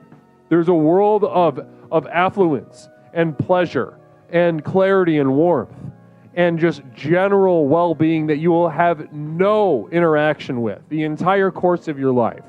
A few of you maybe you're just hitting a hiccup and you'll get your money right, but most likely that won't be the case. Most likely that's not going to happen. You're just going to continue to kind of devolve into a sinking, more rigid misery. And while those around you are enjoying these VHS tapes and the like, just as a natural extension of their successful and comfortable life. Namaste. Audio sync is out of whack. Let's check it out.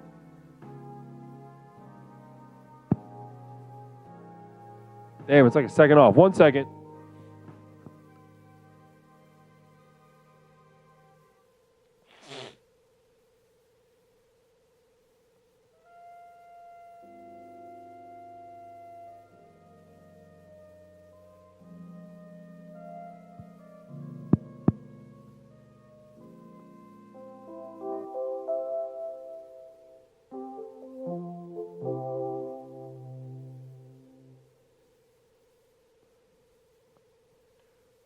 The poor's choose to lose, so sad. Summer Monster 400. And that's it's absolutely true. It's truer than they would like it to be.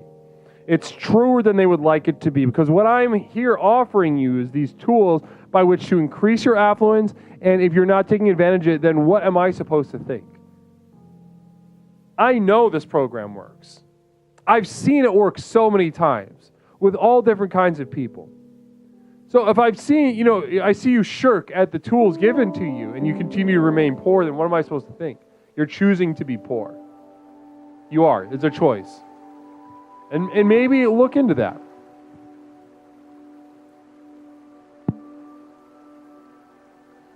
Now all right, dial it back a little.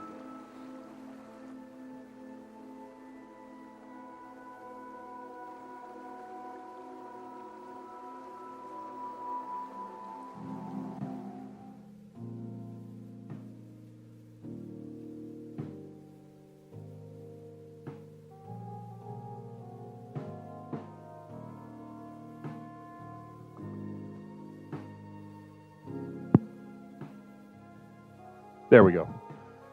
Namaste. Namaste. Beautiful.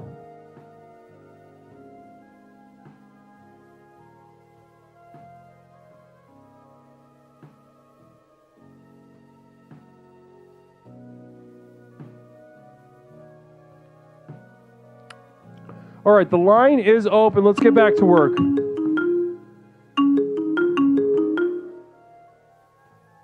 Caller, welcome to Explorations with Leslie Tanner. My name is Leslie. What is something I can call you tonight?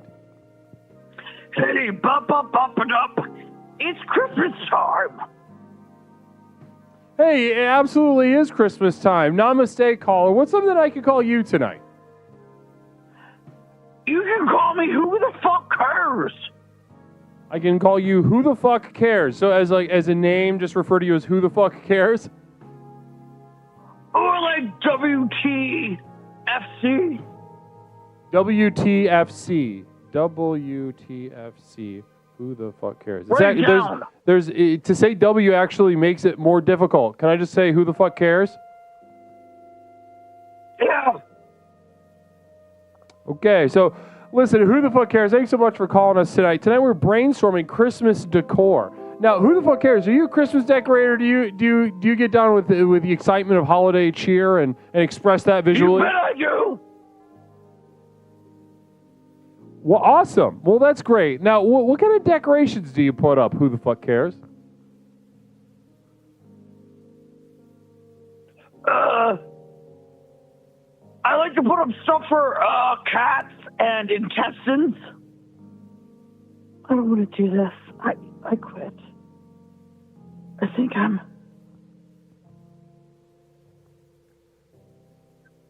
Your voice changed. Are you doing an impression or something? What?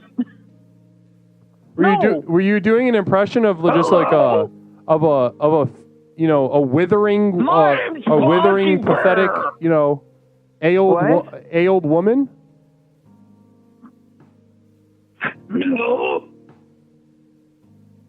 No.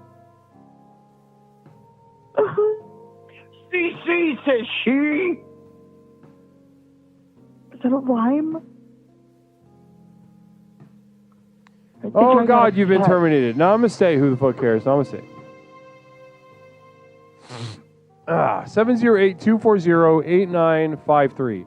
708-240-8953.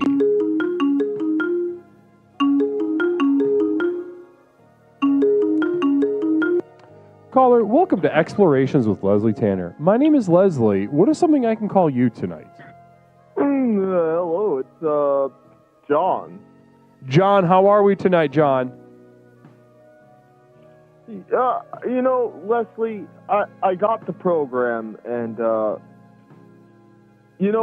wonderful. About a week into it, I found out that I have contracted gonorrhea. Wonderful. And how do you suspect that you contracted gonorrhea? Well, they said it was from the program. Okay, take me into that in like 10 seconds, because then we got to talk about Christmas decoration. Well, I mean, it's a great Christmas gift, I guess. Leslie.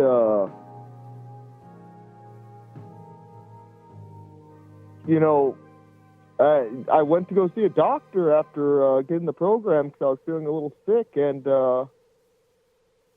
boom, gonorrhea.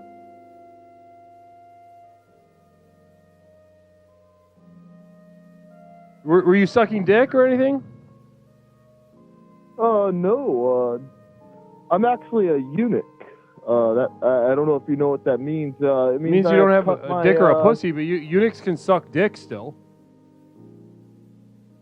Well, I've taken a vow of celibacy.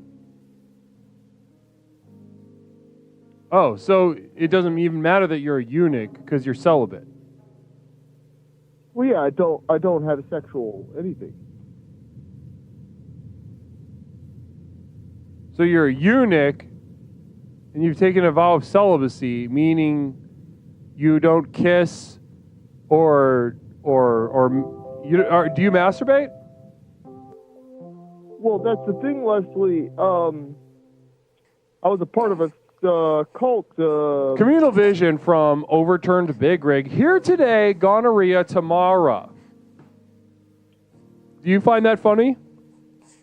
Because you have gonorrhea? I mean, very funny. Yeah. But yeah, I was a part of it.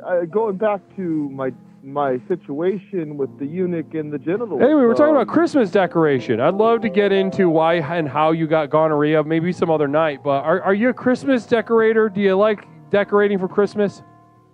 Well, can I just say that I was a part of a cult named Heaven's Gate, and no, you cannot say that. I want to talk about Christmas decoration. We have to talk Christmas decoration. Well, I'm not Christmas person, man. I'm a fucking Jew. I celebrate Hanukkah. Well, you could have. Okay, well, told you. Talking about Decor. We're getting ready for the competition.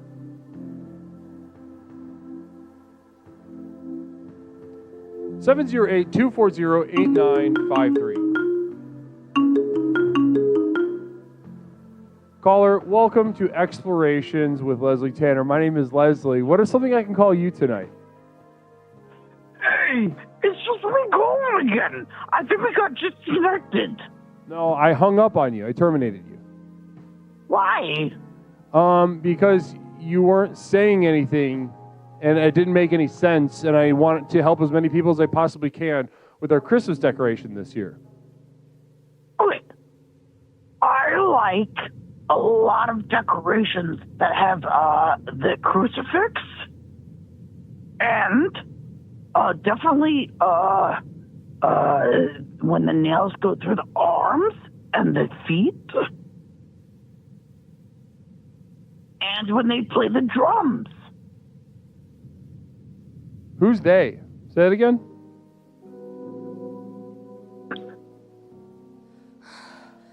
I don't know. Who do you think they is?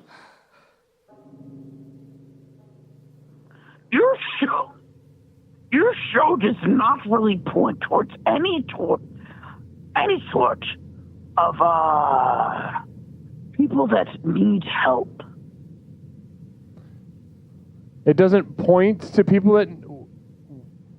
Listen, I think the theys can be anyone. I think that's a fun. Okay, I feel like you're trying to make a political statement out of these. How? I didn't say anything. You said they. You said they. I asked you who they were. That's illegal. Where do you live that they is illegal? We're talking about the self-other dynamic right now, all right? And you're making me become a troll. I'm not making you become anything. I was just simply asking a question. Christmas Ridge. Are you that? Are you that? The one that asked the troll? What would your parents think? Oh, God, you've been terminated again.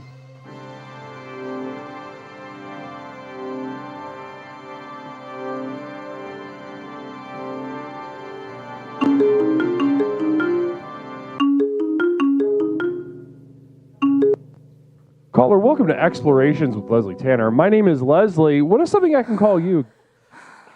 Hey, it's Beeps. Beeps, But I'm here to talk about Christmas. We're talking about the original Beeps right now, not the sister, younger, littler Beeps. We're talking about the original Beeps. Beeps, yeah, we're talking about Christmas decoration. How you doing? Good. I didn't know she was going to call. We were talking about you tonight, and so she was excited. Oh, wonderful. I hope that she found something in our call that could, help, that could aid in her journey along, the next level we speak about as frequently as we can here. She's already started some sketches, so I think so. She's very spiteful towards her boss. Beautiful. So I'm slightly concerned, but yeah.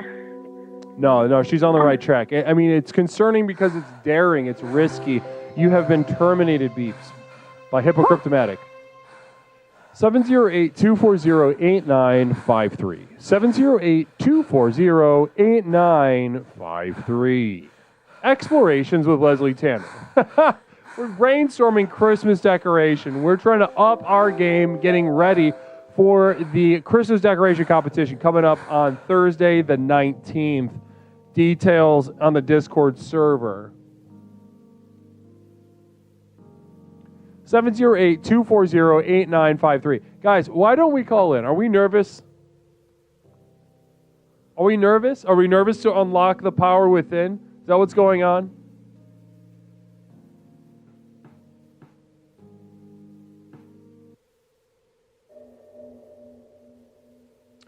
(708-240-8953). Yeah. Are you afraid that you won't be that by being here, by availing yourself to the program, that you need to be entertaining in order to avail yourself to the program? Caller, welcome to Explorations with Leslie Tanner. My name is Leslie. What is something I can call you tonight? Hey, Leslie, it's Jenny. Jenny, welcome back. Yeah, I called earlier tonight. I was thinking about my mom's feelings. Are you using them as decoration? I mean, I guess she could decorate them. Should I help her? Okay, talk to me about this. Now, I think this can be a very productive and fruitful conversation. When I bring up Christmas decor to you, Jen, and you bring up immediately your mother's feelings, in what way does Christmas decor remind you of your mother's feelings? Talk to me about that. Okay, well, this is our second Christmas because Daddy-O died like right before, right? Last year. And then, like, I'm really proud of my mom because she took out all the decorations again. But then, what's that about? You know, how does she feel? You're proud of your mom because she brought out the decorations. Yes. So interesting. So what I hear is that this sort of act of resilience by your mom in somehow finding the strength to continue such a delicate little holiday in spite of your father's passing. So the decorations are a little bit more than just decorations in this context, wouldn't you say? Yes. Now, interesting. Now, I think what would really help your mom, right, is this is the thing. It's a thing about resilience. So, some of my most quote unquote resilient patients that I ever work with, as commendable as their strength is, because it's truly about survival a lot of the time, especially when a severe trauma has been dealt, as life will do. However, that was a doozy, dude. What'd you say? Tell you. That was a doozy. I know. We had to carry him up by his. Yeah. By his what? By his behind, and he couldn't walk anymore, and It was like his ass. They had to grab his ass. It was right before Christmas. I was like, "It's fall, Dad. This is my favorite season." Ass. They had to grab his ass. It's behind. We had to carry him. He's trying to get upstairs, and we had to hoist him. I had to put my hand under his behind. Dude. Rudy. Yeah, the movie Rudy. Have you ever seen the movie Rudy? Dude, I totally got what you were saying, and yes. Okay. Well, anyway, you listen. Rudy. We actually did. Did you chant Rudy to him? Yes, we did. As he passed away. Because we're funny. Rudy. As he passed away. As we carried him up. Yeah, it's pretty funny. That's a good bit. If I was dying and everybody did that to me on my dad. What? If I was dying, if I was on my deathbed passing away, and the people closest to me in my life started chanting Rudy, in the film Rudy. Yes. While I was not going to win, I was not going to overcome. I will be defeated. I will lose. You're short and husky. Rudy. Whatever I am is not enough because I'm about to fucking die. And then I've got you guys, I've got people chanting Rudy around me. I think that would be a really, really, really good. We laughed our asses off. Beautiful. Love that. And talk to me about grabbing your dying father's ass. Now, I was trying to understand exactly what you were talking about. It was so bad we had to carry him out by his ass. Okay. Is he plump? Was he plump? Do you know much about football? Because I don't. I mean, I know some about football. All right. Well, can you tell me so this is my place in the team. Was I had to push my knee up and hold him by his behind as we forced him up. I don't know what placement that is in when you were chanting Rudy. I was one of the side guys, you know what I mean? I'm a side guy. My dad was Rudy, duh, right? But I'm not sure where I'm at. Communal vision from Disciple. Christmas decorations are an expression of the ego. They say, look at my house, look at me.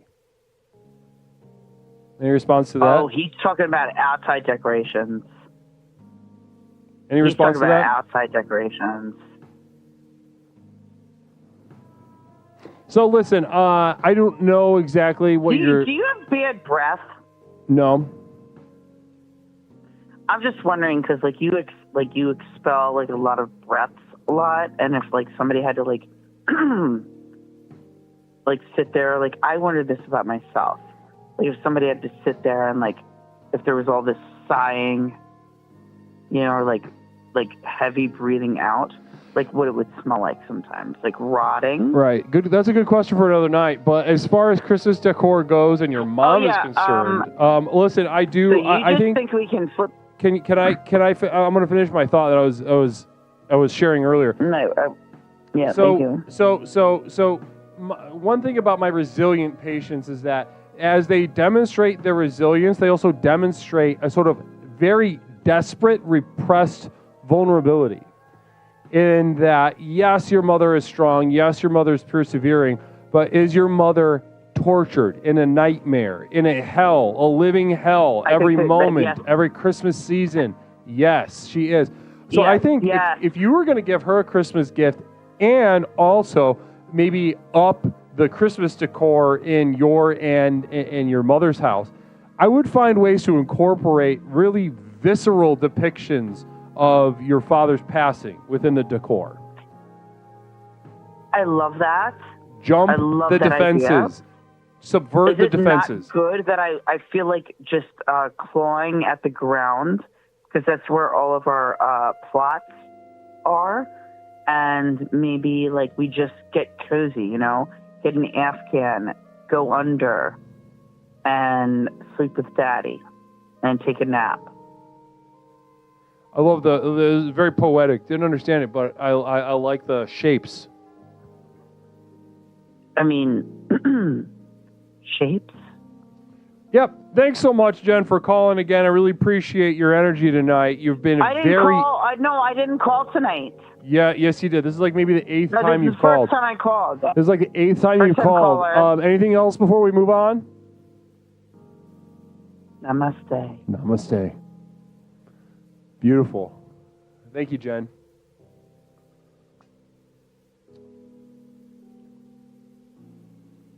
(708-240-8953). We lost 12. We are bleeding viewers, and that was a great call. What do you want? We lost 12. Good. 708-240-8953. We got a caller on the line. Caller, welcome to Explorations with Leslie Tanner. My name is Leslie. What is something I can call you tonight?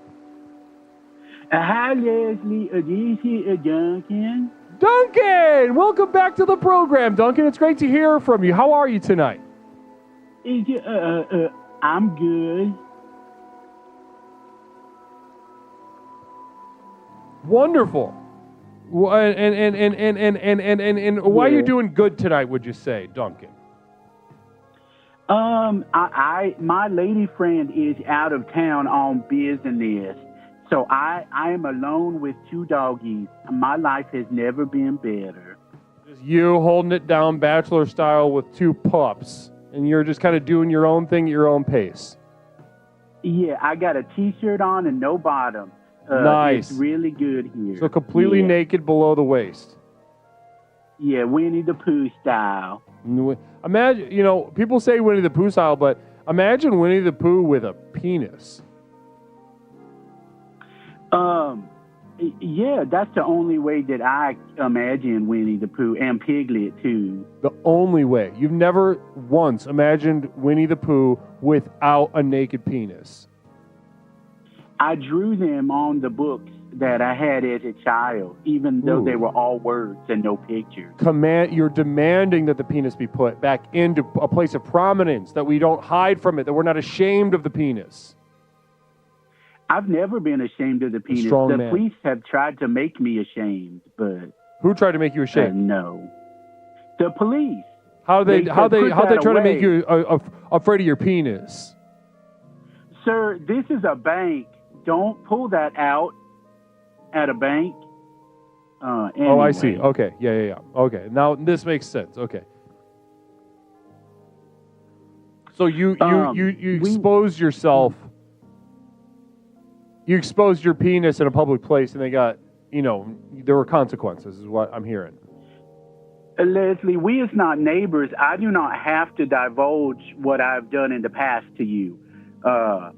And was we talking about decorations for? We the are, Christmas yeah. stuff? Let's talk. Yeah, talk to me. Decorations. Are you going to put up decorations this year? You and your lady doing some decor? We was gonna, but she had to go out of town, and so I wanted to ask you. I was maybe gonna get started before she got back and like surprise her. Sure. Okay, that's very sweet of you. Yeah. But I was thinking, when does the decorations end? Because she is the type that she goes like all the way out, and she does all the decorations. And I just want to put up a tree and put up some lights. But she likes to do like the nativities and like the Lego scenes and like take the stuff off the walls and put new stuff on the walls that like has Christmas on it. I don't know where to stop. I mean, where does it stop? So this question, where does it stop? I think is a really good question. I think one thing that, the first thing I notice about where does this stop is that you're comparing yourself to your lady who really has a lot of energy, a lot of vision, and is very motivated to do it all up. Inside, outside, tree, nativity, the lights, et cetera, and you're looking at it or like, where does it stop? But where can I draw the line with myself? I am not my lady friend. I don't necessarily feel as if I can do what she does. Where can I draw the line for myself? Am I hearing you? Is that accurate? I mean, almost. I want to make her happy, but I don't want to do all that stupid bullshit. So you want to make your lady friend happy, it. But you don't want to do a bunch of stupid bullshit. Yeah, Merry Christmas. I mean, that's it. Just Merry Christmas. Not like all the songs and like one Bing Crosby, no Michael Bublé, maybe one Mariah Carey, and then it stops. Fucking stop it. But I want to make her happy, but I don't want to do it all. She dresses me up like a goddamn American Girl doll. Which one? The Native American one. That's a good one. The worst one. Wow. Yeah. That's the worst one? Sales-wise, yeah. Mm-hmm. Yeah, I see what you're saying. Night Year, 13 months to the white Michael Jordan. I'm not spiritual, but goddamn, you come close to a deity. Speaking of spirituality, why do you think Jesus is always hanging on the cross? Like, buddy, hop down. It's time. We get it. Night Year. 13 months in a row from Night Year. Namaste to you, Night Year. Thank you so much for sharing that with us. That was nice. I enjoyed that. Question, Jesus is always hanging on, like, we get it. Point to be made there. White, I'm the sort of white Michael Jordan. I like that. I like thinking that, I do. I'm not going to lie, I have drawn myself that way as a white Michael Jordan. And fun to think about. And I'd love to see if get some feedback. Is that racist? And if not, is it good? Or is it if yes or no, is it good? It's not racist because Jesus wasn't even white. So the appropriation that's been going on for hundreds of years. I mean, anyway, what is color? Nobody knows. Listen. Everybody talks about it. It's just a box of crowns. And listen to me. We got to get back to this topic of Christmas decor. Now, yeah. I think what you need and what you're looking for is a shortcut. What you're looking for is you want to leave the impression on your lady that you care about something that she cares about to like kind of give her the impression that she's loved, right? The impression, yes. But you don't want to actually, from your job, you don't want to like actually do anything for that impression. You want to do as little as possible. You want to like kind of erect a hall of mirrors, a model home, so to speak. That's what Christmas is now, and Valentine's Day. It's just smoke and mirrors. So I want to make sure my smoke and mirrors is on David Copperfield's level. You sound salivally, and that is a Christmas miracle from Hippocryptomatic. What? Don't have any idea what the fuck that means, but thank you so much. Well, oh my gosh. Well, Duncan, I'm going to put you on hold because the Jazz Express is leaving the station, and we got a couple stations to go through. So sit tight. I'll be right back with you. Ladies and gentlemen, it's a late night one. It's a late night Jazz Express. Hippo, you set this one off. No complaints. Let's do it, guys.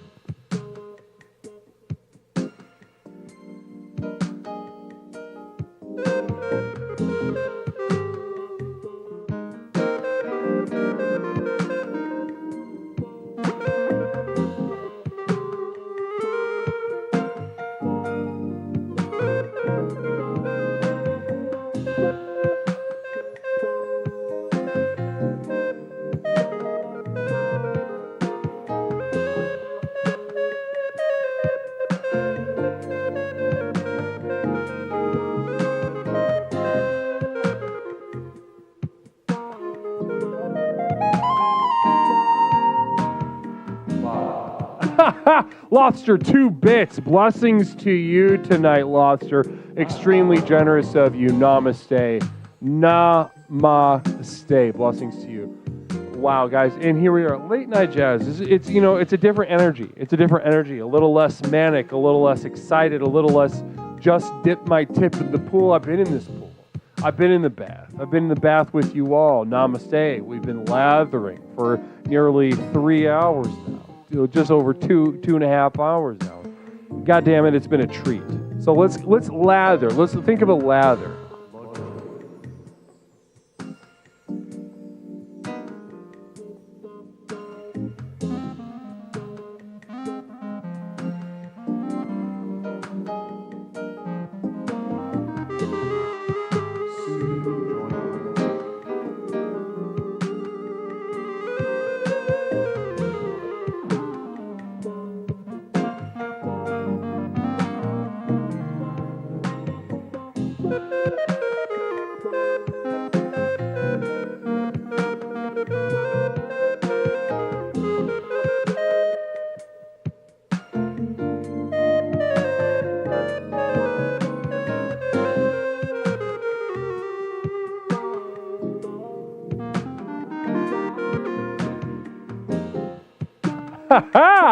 Namaste. Blessings to you.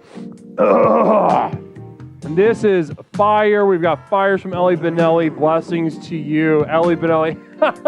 You keep those ears up, and I promise to be continually delivering the sort of spiritual energy that I can and do through the majesty of jazz as gifted to us by Joseph Smith.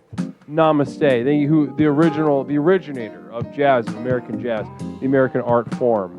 Namaste. Old Man Doom, 2 bits. Not Me, single bit. Weed Pipe, 42 bits. Now, you know what that says to me? Let's keep it going.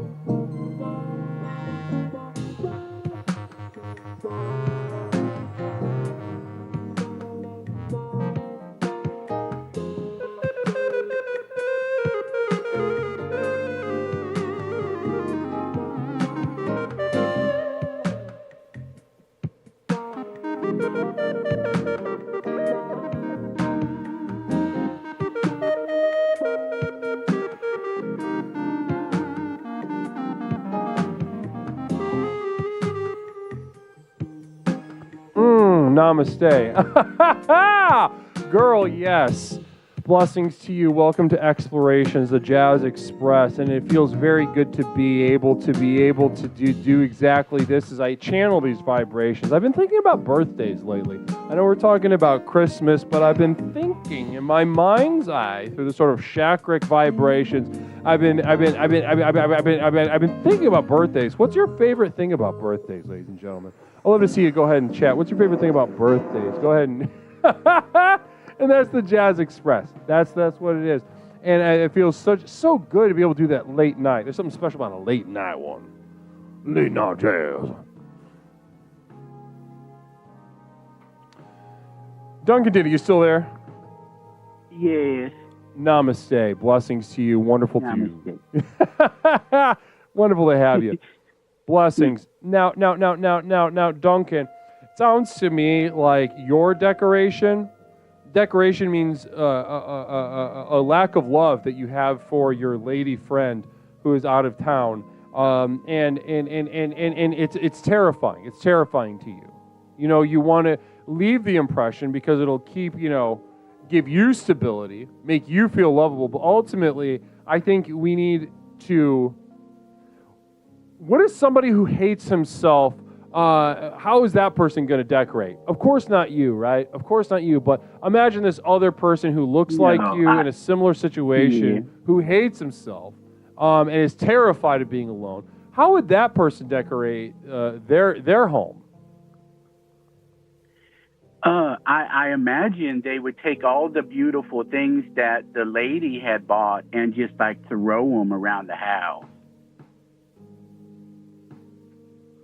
Make a real mess of things. I wouldn't do that though, Guru. No. Of course not. Of course not. What else would that person do? Kind of decorate with their belongings, clothes, food, little tchotchkes. They're everywhere. The shatter, they're everywhere. Keep going. What else? What else is that guy going to do? That sounds like a very self-destructive person. Maybe they would... It is. They hate themselves. They hate themselves, Duncan. Have sex with all the things. Fuck just all the put them in things. their butt and stuff. Everything. Just have it do it all to all the things. Leave cum everywhere. We're talking about. Cum fantastic. A cum fantastic. I love that. I absolutely love it. And this is disgusting. And so we're leaving piles of clothes with a little Easter egg of this guy's cum in the middle of it. What else? Give me one more thing, one more detail. Let's see. He would probably shit somewhere. I don't know where. I don't know when, but it would be a surprise where it is. And shit somewhere as a sort of Easter egg hunt. Now listen, I love this. Of course, you're going to submit something very normal for the Christmas decoration competition coming up on the 19th, Thursday the 19th. Of course, you're going to put something normal. It'll be a tree, some lights, some ornaments, etc. However, if you come across somebody who's been in the position that we just outlined, does not really care for his wife or girlfriend, resents it, resents having her around, because ultimately he knows that he's too weak and he hates himself. And if you find somebody like that, and you see any examples of the decor that we just outlined during our call, then you can encourage them to submit, or if you can snap a little picture of the decor that we talked about and just submit it for them. I'd love to see it. I will, if I run into that person, I will fucking let them know. You're right. Please do. Please let them know. Let them know that there's someone out there, there's a leader in a community that very much cares for them and wants to see them express themselves. You let them know, okay? Yeah. I wish I knew a CEO of like a person that like runs insurance or something. I would let them know, but fortunately. Yeah. The companies have been hiding that information in the past week or so, which is funny in and of itself. Namaste, Mattman4202. Namaste to you and welcome to Explorations. Welcome. Oh, well, Duncan, this has been a really great call. Really fantastic. Okay, goodbye. Beautiful, beautiful evening. Everybody welcome Matt Man. Everybody welcome Matt Man. Caller, welcome to Explorations with Leslie Tanner. My name is Leslie. What is something I can call you tonight?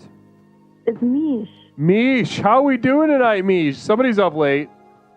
I know. Well, I broke the fuck out of my nail. Right. And I had to trim it, and it hurt to put pressure on it with the nail clippers. Sure. And then I sprayed it with Bactine because it's bleeding a lot, and I didn't want to get infected. Right. And the burn from the Bactine really woke me up. Really, that surge of adrenaline. Pain can be very energizing. Oh, yeah. You know, people talk about drinking coffee, but, you know, a little bit of self-harm with the coffee can actually double. Studies out of Duke University have actually shown that a little bit of physical self-harm coupled with a cup of coffee in the morning can actually double to triple the effect of the caffeine in that coffee.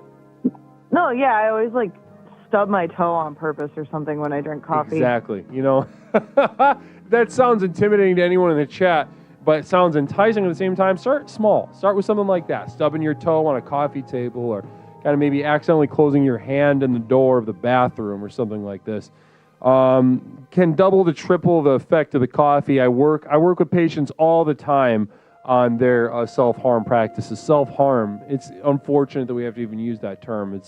The benefits and this care that's involved in it is really remarkable. And I've been petitioning the APA to sort of strike that term from the DSM, but no bites yet. So, Mish, great to have you on the program. We're talking about Christmas decor.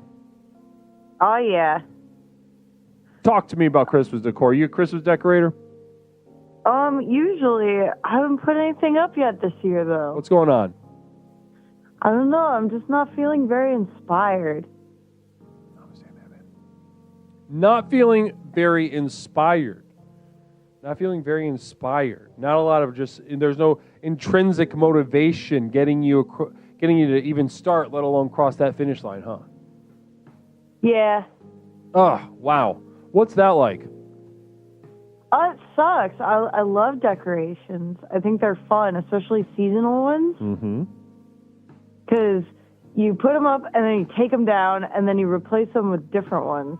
Right. And it's not like the rest of the decorations in your house that stay up all the time. So they're special. It's different. That's right. But at the same time, you know, there's a part of you that says, no. Yeah. What's up with that? What's up with that? You know, we can ask that all day, but ultimately, you know, the answer, I'm not convinced that the answer is worth its weight in dog shit. You know what I mean? Yeah, sure. Is it the body? Is it the mind? Is it the brain? Where are these things connected? What creates our misery? I don't know, and I don't care. I love that. So, listen, I do want, though, I would love to see you submit something in the Christmas decoration. There's a competition coming up here. So let's think outside the box. Because sometimes, you know, in the past when I didn't have motivation to do something, I had to play some games with myself. Now, of course, now I have absolutely no problems with motivation. I'm completely actualized and in a continual state, so I don't have to worry about that anymore. But one thing I remember doing with myself, way back when, was, okay, maybe I'm not motivated in general. Maybe I'm just not motivated to do this particular thing. Maybe there's something else, a different approach I can take that will grant me at least a little bit of motivation to get started. Yeah? You know? So something like, you know, real quick, 10 seconds, what are some of the decorations you would put up if you weren't, you know, depressed, mentally ill, inadequate, etc.? Well, I've got cute little reindeer guys. The entire Christmas tree. Sure, yeah. Maybe some string lights. Okay.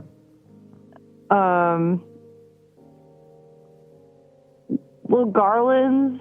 Okay, now that's good. Let's stop right there. Maybe Let's stop right there. like gumdrops and stuff. Okay. So I think we got more than enough. You painted a very nice picture. Okay. A very nice picture of Christmas decorations. If you were to get that up, you would really have a special vibe in your home. Yeah, I want it to be special. But it's so far it's not happening, huh? No. Now, Framweard says, Mish, can we do a Christmas cat exchange? I'll trade you Peggy for shrimp chip for like a week. No, I need shrimp chip. Okay. Now, it's worth a try. Now, let's get back to it though. So with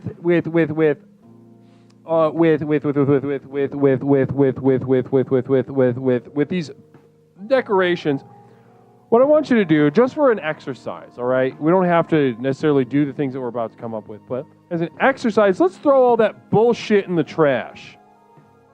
Okay. All right? The gumdrops, the garland, the Christmas tree, the string lights, trash, dumpster of the mind. Click, drag into trash, empty trash.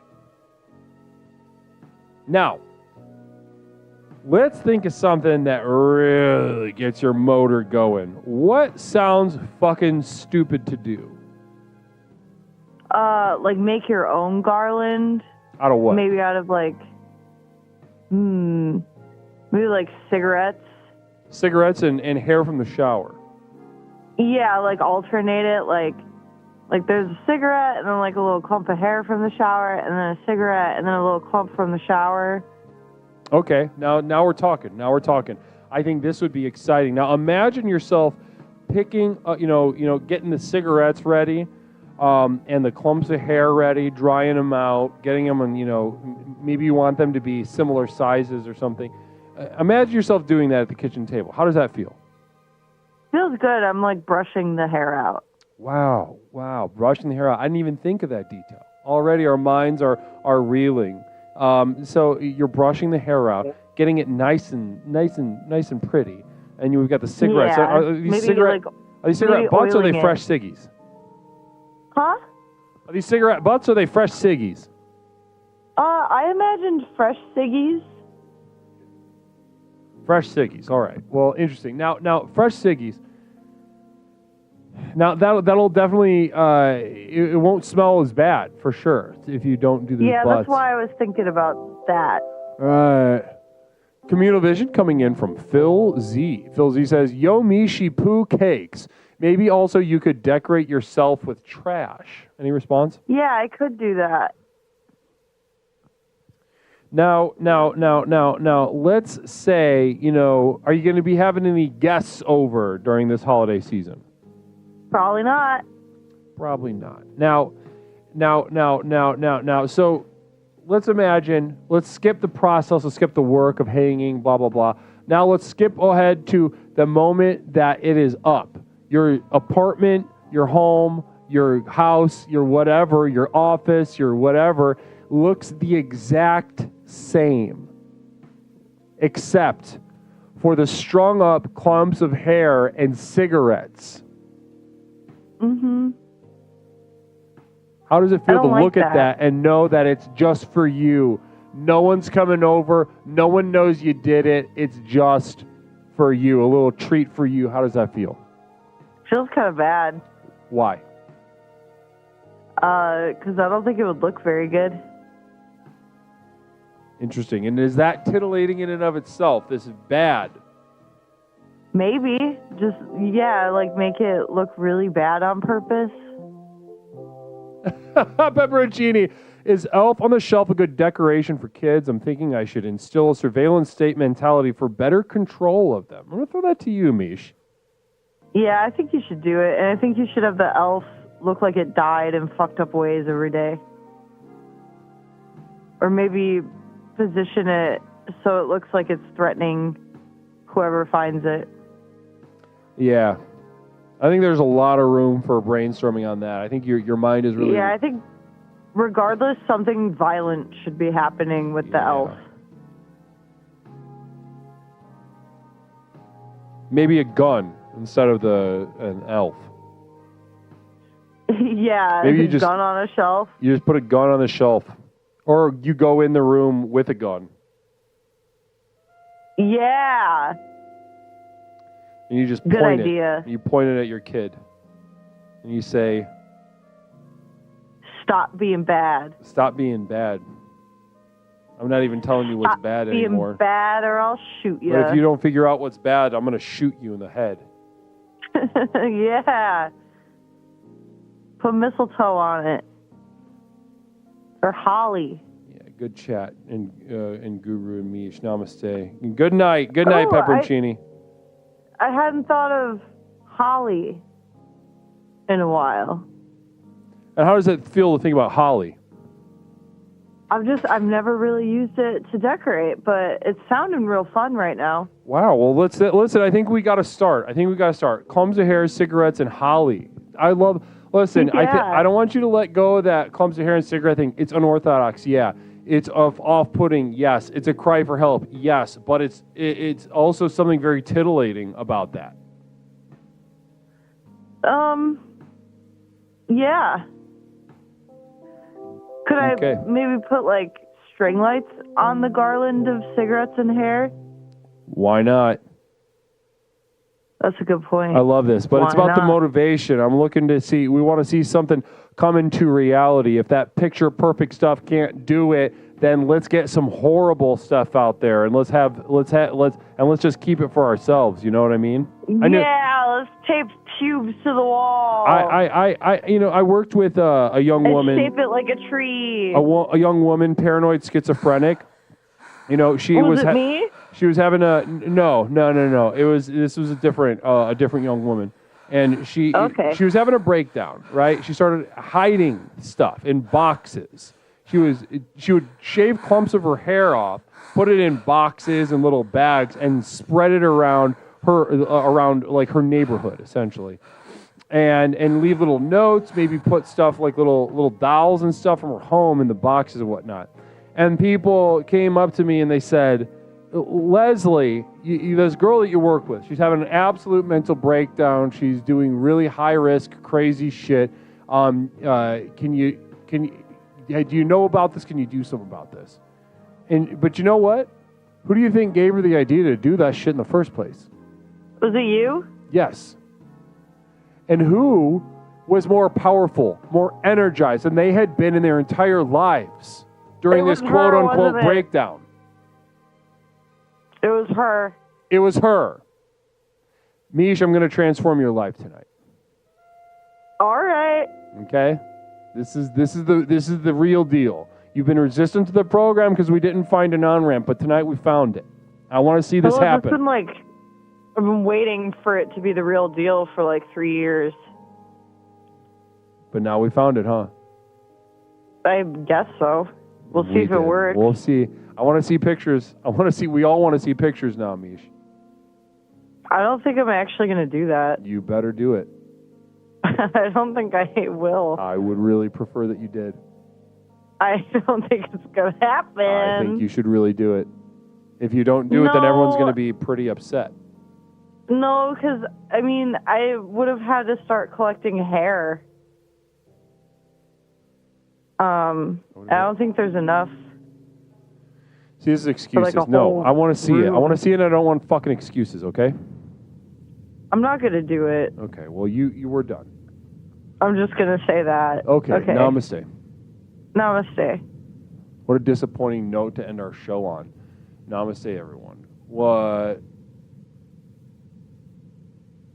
Namaste. What a disappointing note to end. You know, that's that Mish. That's that trademark Mish shit talk. Okay, that's that trademark Mish shit talk. She likes to say, "Oh no, I'm never going to do it." Then she's going to pull something out of her ass that's just like, "Wow, where'd that come from?" It's about the motivation. It's about thinking outside the box. It's about the program. It's about giving you all what you need, not what you want. Not something that makes sense. Not something that makes you feel good. It's about seeing what your needs are, appraising them, and giving those things to you. That's what I am here for. That's why we have been brainstorming Christmas decor tonight. So guys, lots of ideas, lots of energy, lots of noses to the grindstone as we get ready for the Christmas decoration competition on December 19th, Thursday, the day before our Christmas party, which will be Friday, December 20th. Beautiful couple days it's going to be here at Explorations with Leslie Tanner. So guys, absolutely gorgeous night. I really want to thank you all for your energy. I want to thank Po, look at you. Namaste, I just saw your name pop up. Blessings to you. Duncan, thank you so much for being here. Dishman, Pirate Shipping, over at YouTube, Old Man Doom. Who else is here? Namaste, Gaudy Stead, Matt Man. Blessings to all of you for taking part in the program of Explorations with Leslie Tanner tonight. Now, I'm so excited to see your submissions for this competition. Again, I'll make an announcement on Discord, so if you're not in the Discord, go ahead and join that. Follow the Twitter, the Instagram for updates. If you want to join my community of Devoted Light at patreon.com for exclusive videos, music downloads, etc., etc., go ahead and type !Final Journey into the chat. But otherwise, guys, gorgeous night tonight. Absolutely gorgeous night. I want to thank my moderation team. Thank you guys. Oric, VJ Cat, Doofus, Fort, JJ Plays, Ian, Jessica, I saw you here as well. Blessings to you. Namaste. Also, thank you to my community of Devoted Light. Is the most direct way to support the sort of growth of this program as it extends its light, devoted light, to the darkest corners of this internet. Namaste. But we'll be back this Thursday, guys. We'll be back Thursday, normal time, Thursday at 8 p.m. 8 p.m. Thursday Central Time. Let's see who's on right now. Let's find somebody to raid. It's Heedy Beat. I do want to raid Heedy Beat. No. Okay. Heedy, I don't know if you're still watching, but Heedy, if you're, I want to raid you sometime, but I don't know. I don't know about your schedule. Ellie, namaste to Hold Space, hanging out. Namaste to Hold Space. Very, very nice to see your name still popping up. Blessings to you, Hold Space. Blessings. Also, another fantastic streamer. Let's see who we got. Oh, we got let's do, I got one. Wait, are people getting banned for saying hot dog? No, people are getting timed out for using ! Hot dog, which is something that used to be a part of this community but was abused.